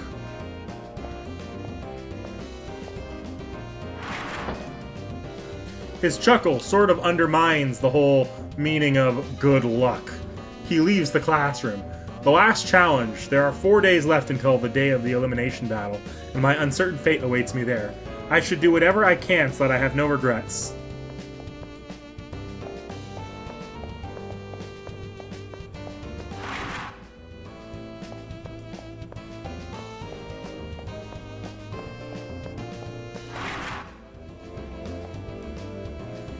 Seeing the Harway family pretty much controls the Earth. According to the Mooncell records, they've actually been an economic powerhouse since ancient times.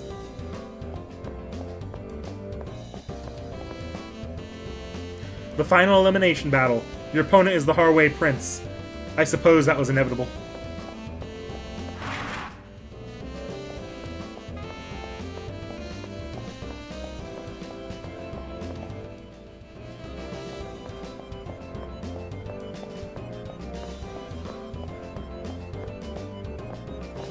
This is the multimedia room.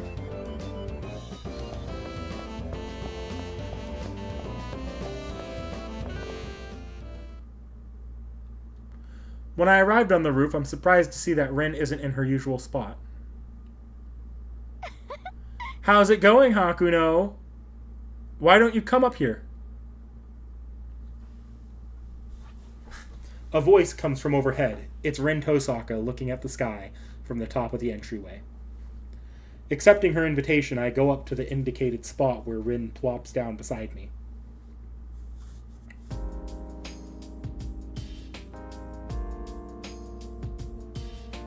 Come to think of it, I don't think I ever told you the reason why I entered the Holy Grail War. From out of the blue, she starts into a fairly serious topic. As Data, you have no idea about life outside of the war, so let me tell you some basics. For the past 20 years, the world has been in stasis. Things have neither gotten better or worse. I agree with Leo about one thing. Change ignites conflict, so maybe stasis isn't such a bad thing? That's what I thought at first, when I realized just how joyless life had become for everyone. For most people, simple joy is something trivial that easily overlooked or even dismissed. However, for Rin, the lack of joy or even simple happiness was enough to spur her into action. It seems that in reality, the world is being warped for some unknown purpose. Without change, there will be no chance for things to improve, no matter how much time passes. The only thing that can happen in such a world is that people stop living and merely exist. That is why I oppose the Harways and everything they stand for. My goal is to overthrow those who have traded progress for stability and give humanity a real future. I fought alongside others for many years, but our foes' power have too much to overcome. But the Holy Grail contains enough power to topple the mightiest of foes. That's why I'm here. After her last statement, she takes a deep breath. She then turns and looks at me with an anxious, almost worried expression on her face. Don't get the wrong idea. I'm not asking you to use the Holy Grail to make my wish come true. After all, only the winning master has a right to make a wish, not a dropout like me. But I just wanted you to know why I entered and how I felt. That I am basically a rash and impetuous person who'd choose chaos over complacency. That's all I wanted to say to you. Sorry about making you sit here and listen for so long. With that, she cuts off any further conversation and stares up at the fabricated sky. Right now, all I can do is gaze at her profile. But I wonder why much of Rin's speech was in the past tense. I can see resignation cloud her expression as she looks into the clouds of the sky. She's entrusted a great many secrets to me right now. Only the master who claims the Holy Grail can leave Seraph. For Rin, the days before the final battle will be her. Don't look so down, and don't underestimate me. I've been probing the Seraph every day. Don't worry, I'll find a loophole. Now stop thinking about me and start focusing on Leo. Her sudden smile was enough to lighten my mood and make all of my angst go away. I doubt there's anything real under the sun that would be a match for this girl. Of all the people I've known throughout all this, she's definitely the most important to me.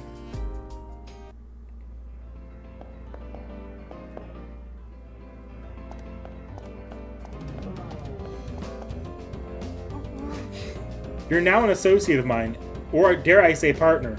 You actually mean something to me, so if there's something you need to get off your chest, don't be shy and... Don't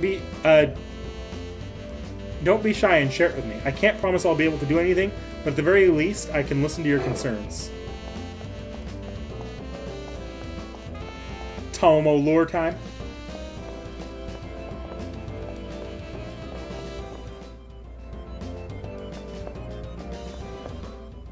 I will go to the room. Hey, Taiga. Hakuno! Care to listen to your favorite teacher's absolute final request?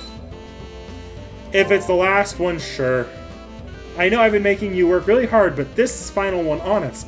I have a feeling that somewhere in the arena is an object that grants wishes. If you go and get it for me, I promise I will leave you all alone. No more requests ever. You can find it today, only the arena's second floor. Could you please go get it for me?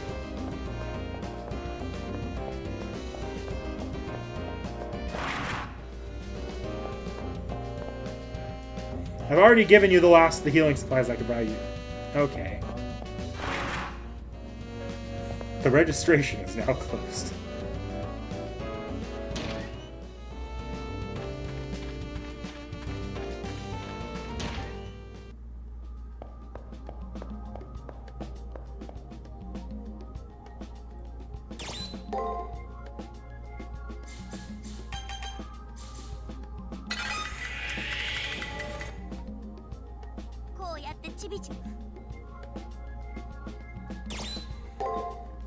Nope, just continuing to increase the firepower of my nuclear bombs.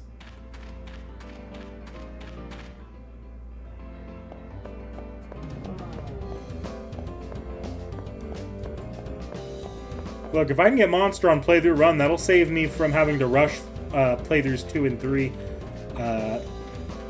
if I want to get it in the near future.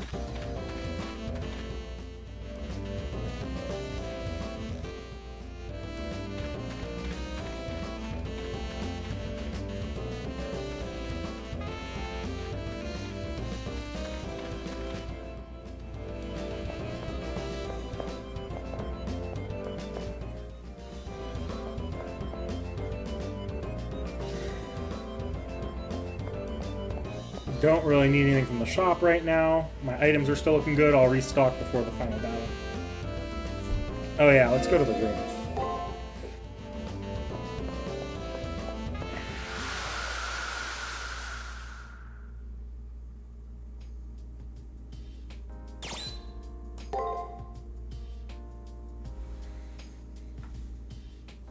The time remaining in this place has dwindled down to a few days.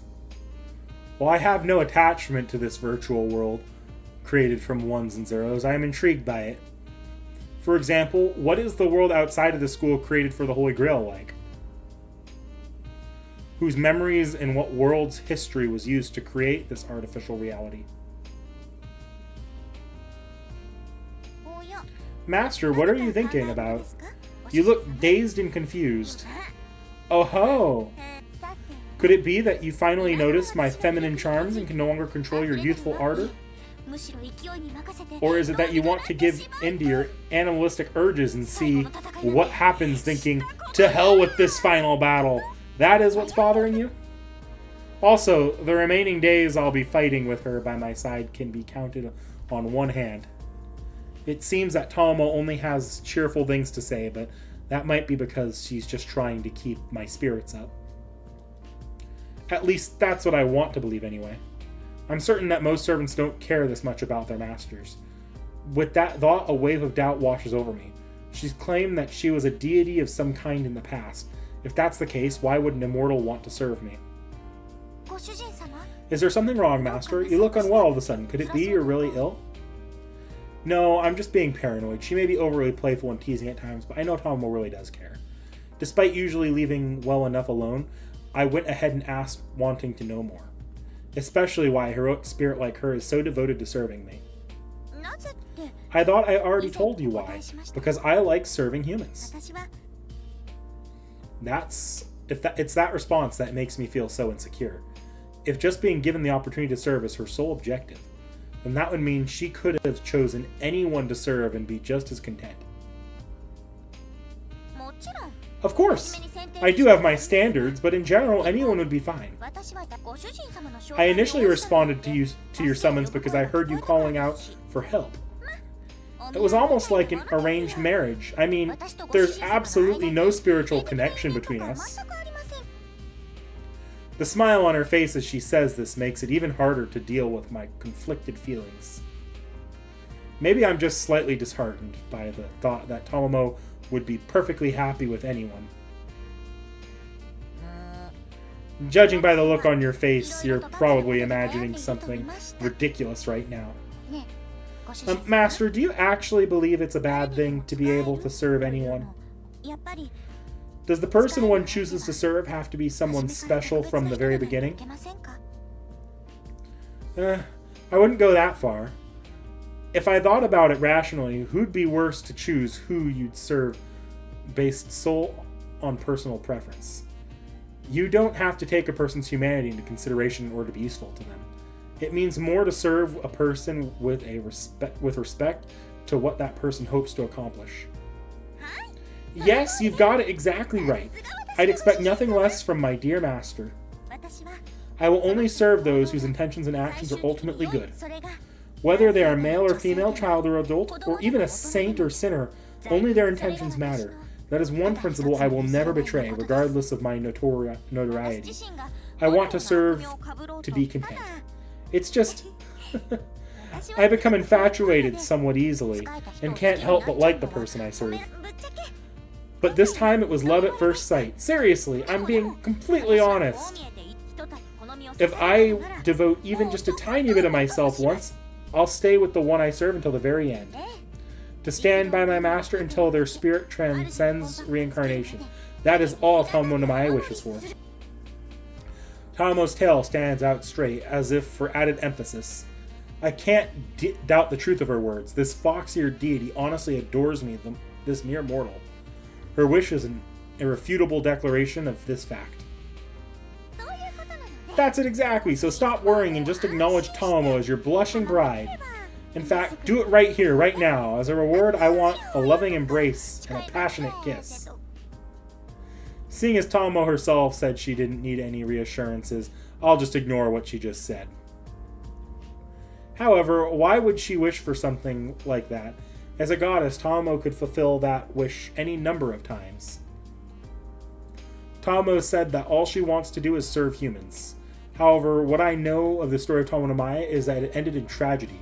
She was eventually hunted down and killed as an enemy of mankind. Wouldn't she want revenge instead? That's because there are things that even a goddess like me cannot, well, do. Well, several things actually. I guess it can't be helped. I'm usually not one for talking about myself, but I can't let my master have any misconceptions about me. Alright, it's decided. Just sit back and listen to a tale of old.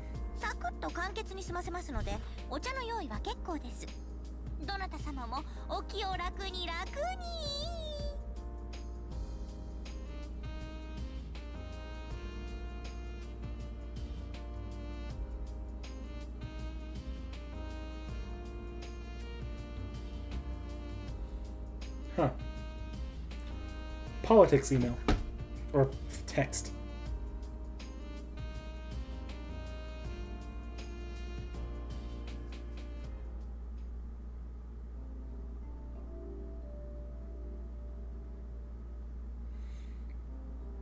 Producing a set of wooden blocks using traditional Japanese theater to signal the start of a show, Tomomo begins her story.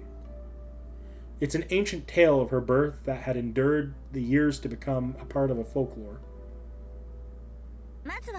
Let's start with my origins. I'm an embodiment of one facet of the personality of the goddess Amaterasu. My fascination with humanity began when I first left for Izumo, observing those who worship me. I became curious about the lives these ridiculous little mortals led. Seriously, if you look at humans from the perspective of divinity, they're beyond inconsequential. I can't say anything to argue. It'd be like how humans view ants and cockroaches.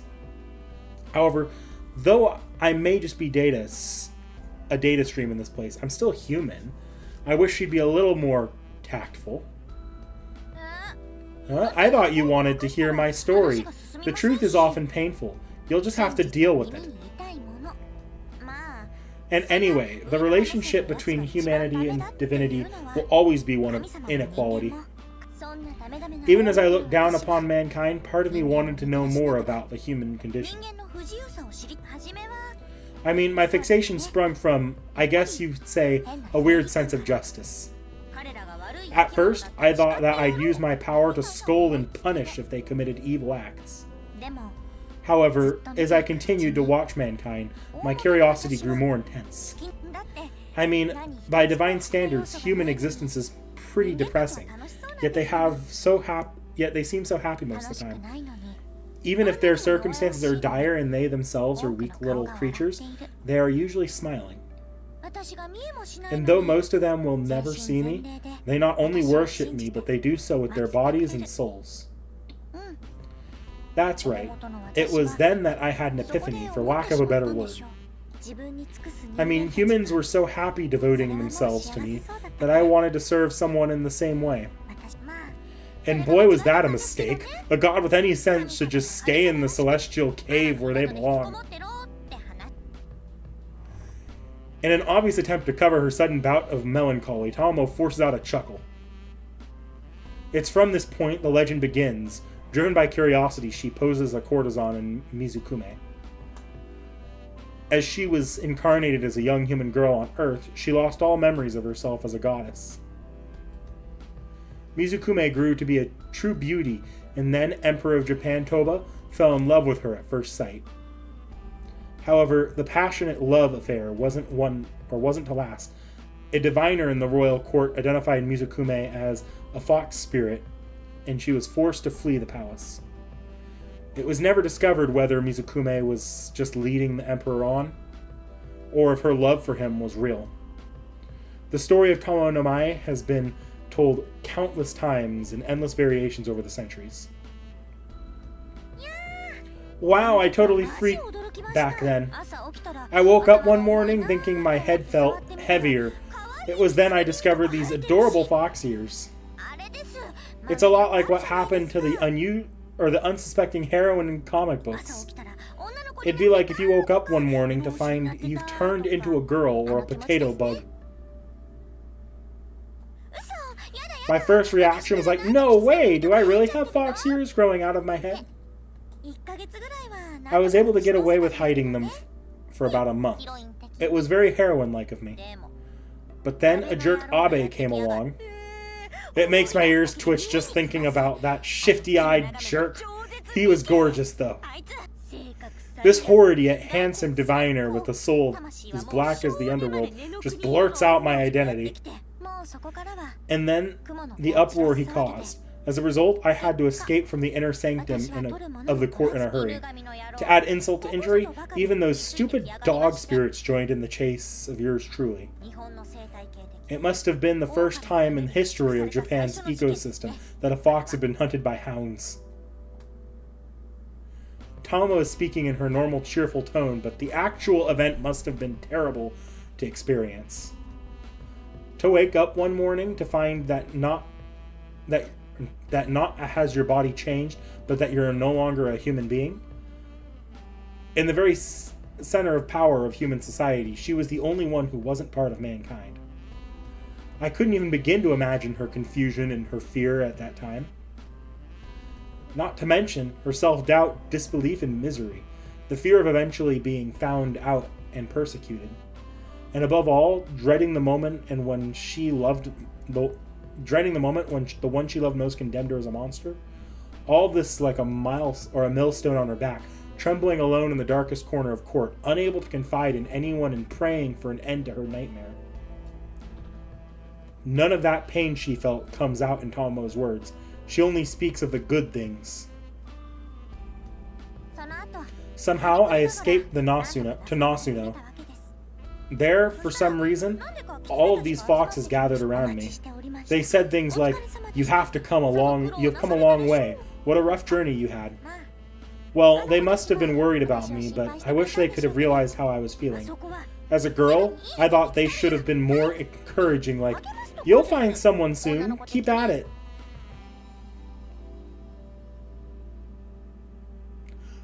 Tomonomai! I can't listen anymore. It might be because of my connection to her as a master, but I can feel her pain as it were my own. Tamamo has put up a brave front here and now, but I can feel tears in the sacred young girl sitting alone in the field of Nasuno. Hunted by those who claimed to love her, and forcibly separated from those she loved. It was only after being surrounded by fellow foxes that she realized who and what she truly was. Ah, what a fool I was. It was in the comfort offered by the foxes around her that Tomonomai said those words to herself. She was betrayed and hunted down by humans who feared her. She did nothing wrong. She only tried to help them prosper. She was forced to flee the village and she considered paradise simply because she wasn't human.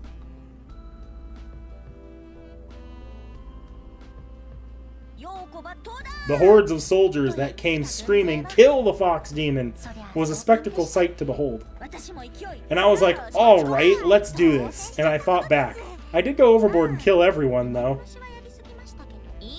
It may seem like I'm making excuse and all, but at least I apologized, you know? But no one listened to me. And after the second such encounter, I was regretting what happened and tried to reason with them. It rained arrows for 3 straight days and nights, and nothing I said seemed to register with them. Standing in the hail of arrows covered in blood, I wasn't trying to fool anyone. I'll leave now, so please just forget all about me, is what she said almost begrudgingly. However, the assault never slackened, and the hatred of humans never lessened.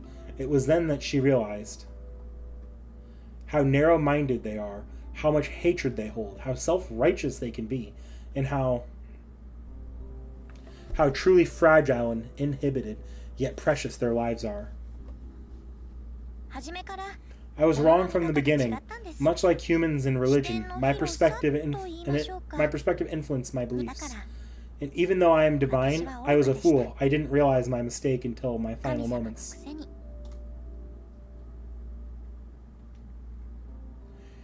Humans respect gods through and through, or through the various priesthoods try to understand them and be one with them.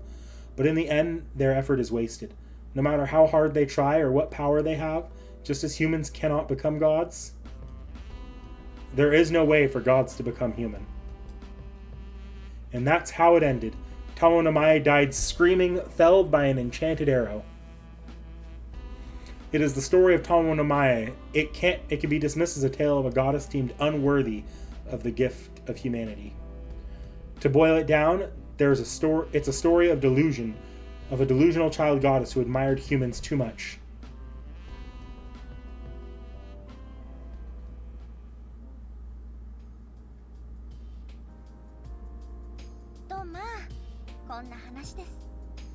Well, that's everything. I know you feel a need for decorum, as I'm a goddess, but there's no need for that. In fact, it'd be a-okay if you threw me to the ground and gave in to your overwhelming carnal desires. Even as she finishes her sentence, the wild fox girl leaps at me. She's obviously playing around in order to lighten the mood. Or not. Because she's actually pouncing on me. Ah, why can't my servant stay serious for more than a few seconds? Eek! I've been rejected! And even run away from... No way, where did you learn about how to escape my super secret concupiscent vulpine mounting technique? It wasn't skill, just survival. Tomo issues a stream of insults under her breath. You meanie, being the nicest. To say her expression of love are persistent would be a gross understatement. Considering her gory demise at the hands of man, she still only wants to serve. Yes, because that's just how I am, and it brings me joy to be an important part of someone's life. Although I am not human, it warms my heart to be needed by someone. To add to that, I've already experienced that feeling of warmth, Master. I am your servant. My soul yearns to serve, and I have to confess that I've come to truly like you. I once made an enemy with nature due to my desire to be human, which went against divine providence. But it's different for me now. I want nothing more than to serve you, my dear master.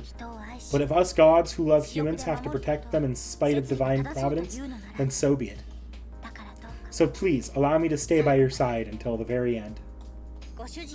Regardless of what kind of person you turn out to be, my love for you will never change. Until my selfish desires shatter it to peace with my eightfold blessings of Amaterasu, I will protect you. Although that selfish desires comment worries me, Tomo's declaration makes me truly happy. For one like me who had no future and no place outside of Seraph, she instills in me the desire to stay alive. This long struggle is coming to an end, and the enemy I have yet to face is undeniably powerful.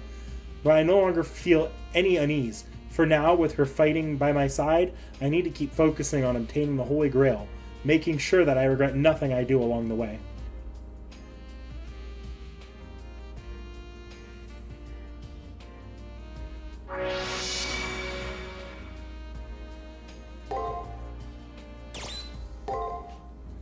Alright.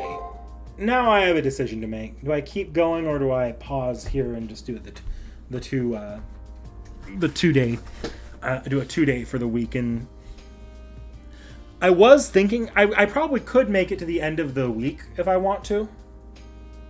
But the problem is, to my understanding, the actual final section and final boss is not that long.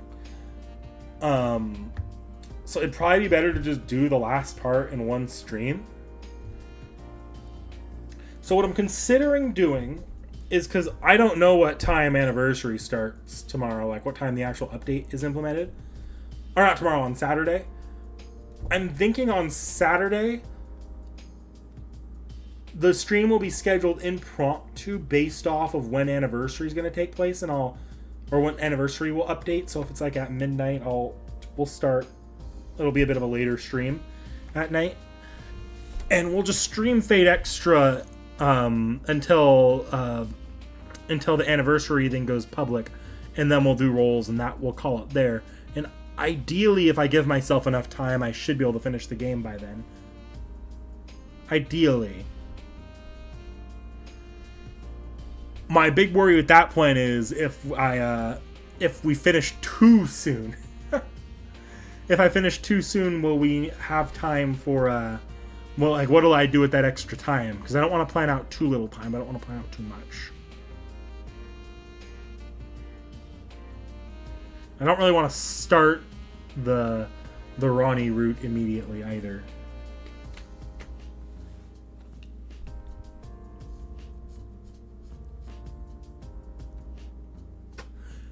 If I was any more willing, I'd say I can lug the PlayStation back into my room here, like I did for the Samurai Remnant streams, and do stream the DLC stuff. But no, I'd rather not do that, to be honest.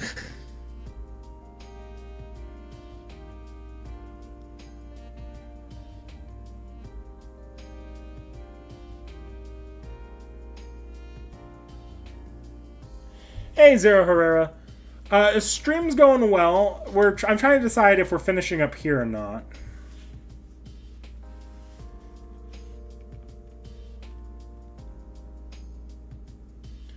So obviously there's plot in between. You could possibly do both in one stream if you're fast enough and willing to stream longer. Fair enough.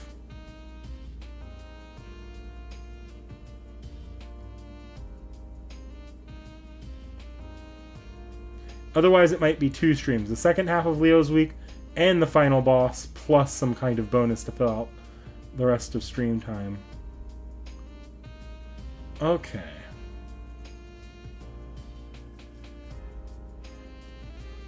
I was going to be more willing to go later tonight, I think, until I got that text reminding me that I'll be locked in if I'm not up and early. If I'm not up and out of this house early.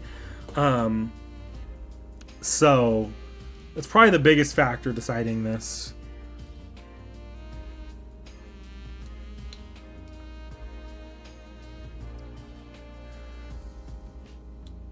Let's do this then.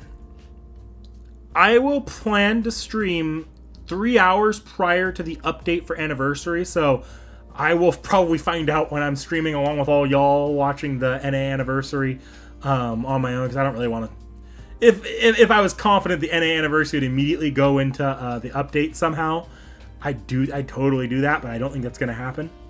And if for some, I'll give myself 3 hours to stream. 99% of the time, that's going to be enough time to finish off the second half of the week. And then we'll play it by ear there, like how much longer I need, how late it is when the update happens, because I don't think I'll need that late. And it's Saturday night. Sunday night, if I want to be up later, I can. I might need to take a break to take my dog out, but after rolls, if I have the energy, we'll do the final boss. And if I don't, we'll do the final boss on a separate stream, and we'll figure out what to do from there. I did not do a good job. Yeah, that's what I figured. It's going to be later in the night. Normally it is, but the stream is so early in the day this time. That's the only thing throwing me off, is usually it's a little bit later. But yeah, I didn't farm at all for hunting ghosts. Yeah, I don't think I'm gonna. I'll stick around. I'll plan out the stream on stream, like how I'm looking at what I'm looking at if I need to do a separate stream for the final boss. But let me move us out of Fate Extra here.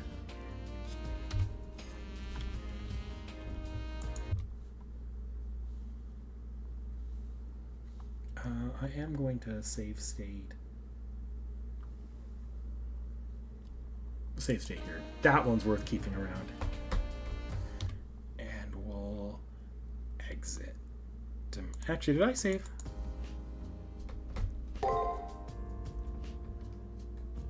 I'm going to save again there.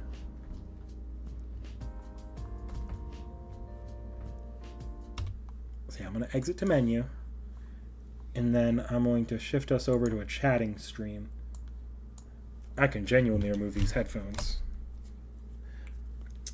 So let me see here. So nice. You got Morgan Bond. That's awesome. As the post-tournament segment is not that long, like probably 30 to 50 minutes since you read out loud. So if it's a separate stream, you'll need something to pad for time. Okay. If I want to pad for time.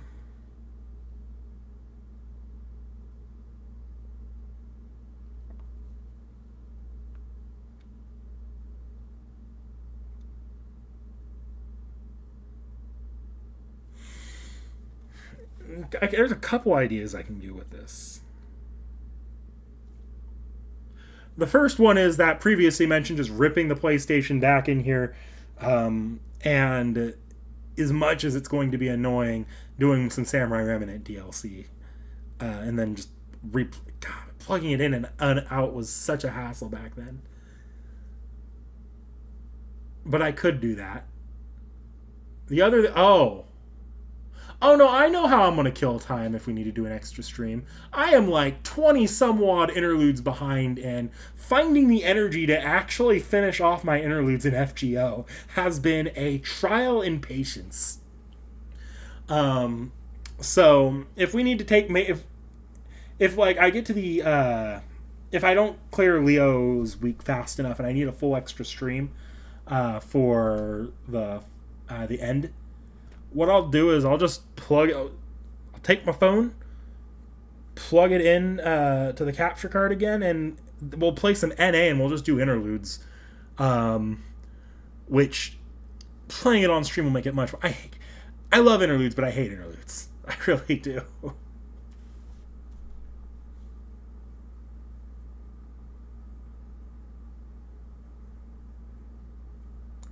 I'm my chat here.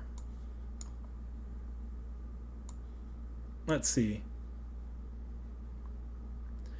So day 3 to 7 plus overtime, extra overtime is possible, but requires some stream stamina being used. I mean, I've had stream stamina before. What was it? What was my longest stream? And what has been my longest stream? I've had a few like dumb ones with the FGO streams. Because for some reason I am incapable of stopping an FGO chapter partway through on stream. I don't know what it is. I keep saying I shouldn't do it, and then I go ahead and just sit on stream for, let's see here. It's between that and Babylonia, I think. Oh, it's not even a contest. The longest one I've ever done was id because I was looking at the CGs for story, and that one went 7 hours and 20 minutes. Jesus fucking Christ. That said, some of the LB7 ones were pretty bad too. I think Ort was almost 6 hours 50 minutes. Yeah, so it looks like the longest streams have been id followed by Ort followed by Babylonia. Yeah. So like if I can do a 7-hour ordeal call stream, I could probably pull off a 4-hour Fate extra stream. But like how I want to plan about that's just going to depend on what time the actual updates for anniversary launch. My thought, there's the very real possibility it doesn't launch until midnight PST, which will be the funniest outcome for me. I mean, it'll be one of the latest streams I've ever started.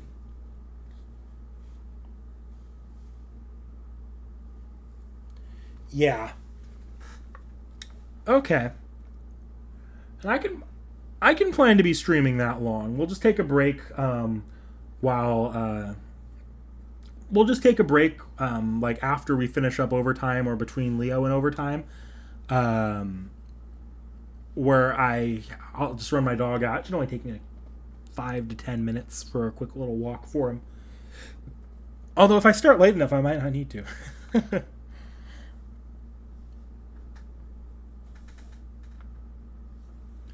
We can wait 6 minutes to find out if there's a maintenance schedule.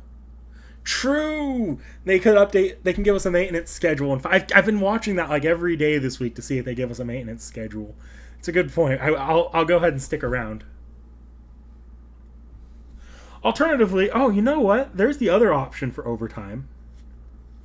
Besides interludes, if I need to do a separate overtime stream, something I've been doing on my own time is I've been rereading Fate Grand Order on a spare account under really weird rules.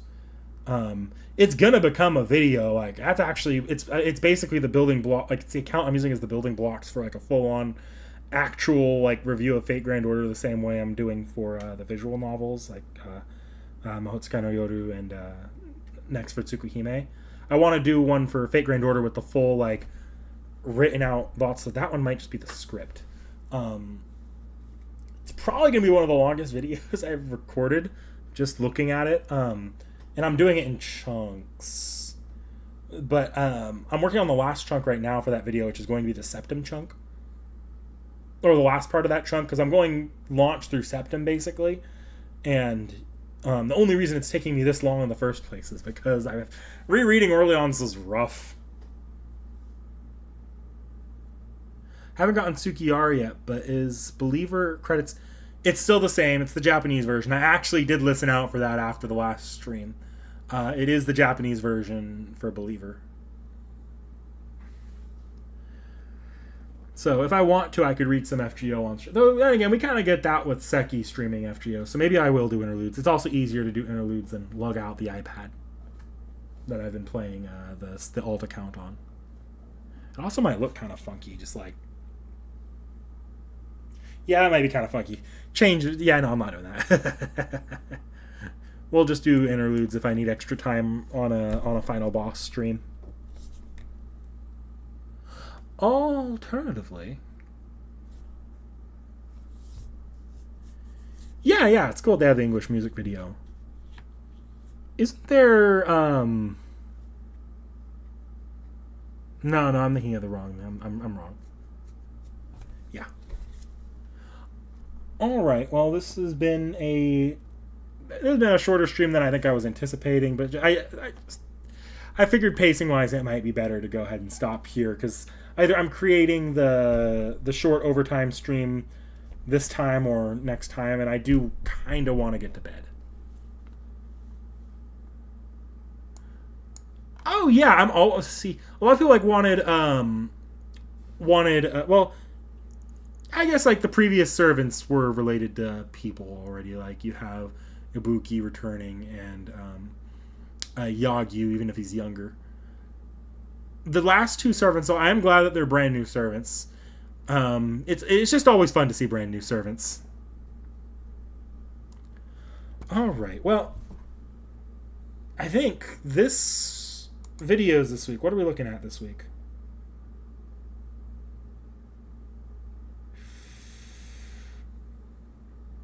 So we have another Seki Reacts on the tomorrow. Actually, nothing more American than than tomorrow's servant. Wow, that's a weird one for to go up on 4th of July.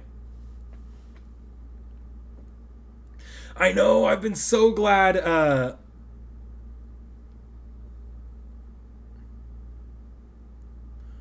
I've been so glad for that we haven't been screwed over by Type Moon yet. We did get that Kiyohime costume, but that video made it up before that came out. So I'm like, also like, dead ass. I might jokingly, like, around next April push Seki to do an Otohime reacts, but we'll see.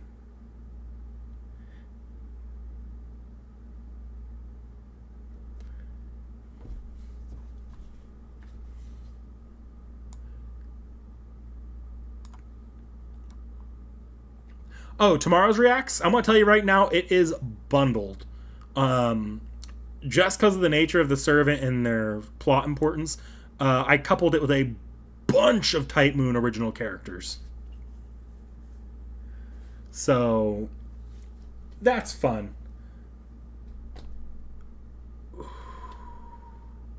Yeah, no. We do have, so the second half of The Witch on the Holy Night off the shelf's also coming relatively soon. It hasn't, I don't think I talked about it in the community post yet because it's next week, but yeah, we have that going up Monday. So, a lot to look forward to.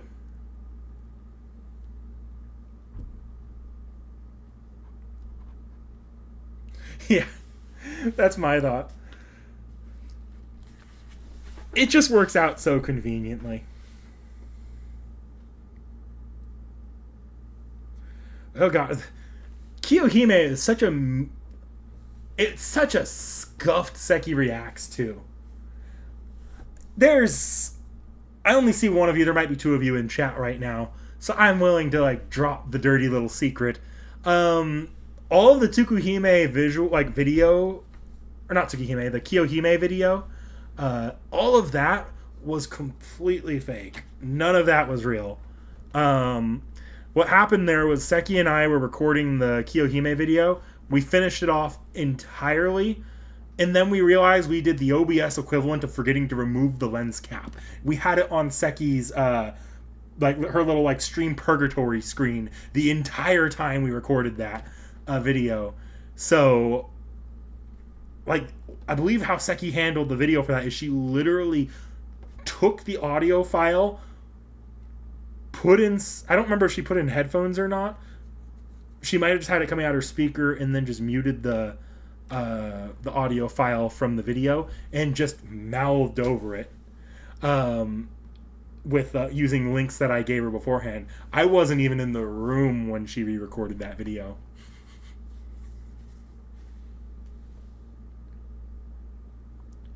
Haida no Are? Haida no Are. Oh, yeah, sorry, I almost forgot who that was. Or Haida no Are. No, we did not bundle him with Iori and Yamato. Because if Haida no Are is he was the master, or he was the servant of the Abe no Seimei descendant, wasn't he? Believe so.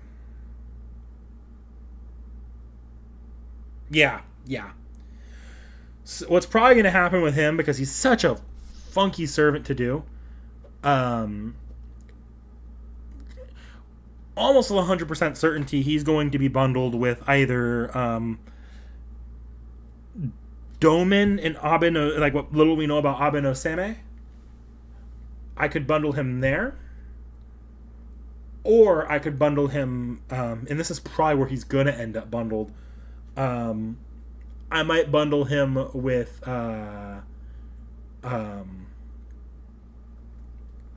what's his name? God, it's been a minute since I played Samurai Remnant. Zhou Yu. I might bundle him with Zhou Yu and his master for plot reasons, just because he's kind of hard to fit around anywhere. If we get an Abeno Seimei servant at some point... See, I didn't even think about the fact that he was the author of Yamato's story. It didn't register. You know, he's not going to be in the Yamato Takeru video.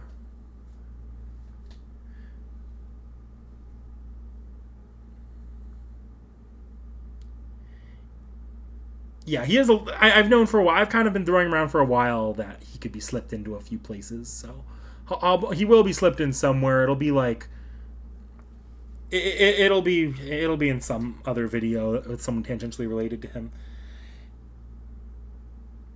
Yeah, if we get Abeno Seimei for anniversary, that'll be where he ends up. He'll be in the Abeno Seimei video along with his master. Because that makes a lot of sense to me. All right. Well, I don't think I have much more to do to keep this going, so we'll... oh, yeah, reset should be now. Check the maintenance. Check the maintenance schedule. At the very least, log in.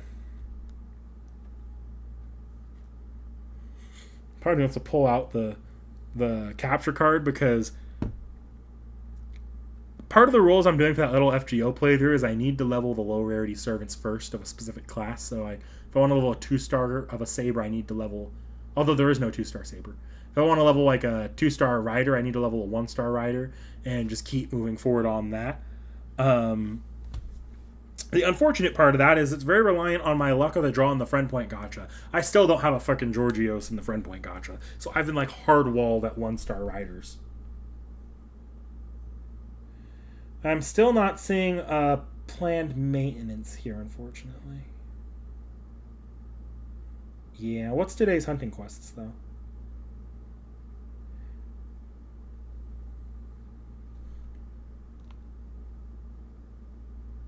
Oh, no, okay.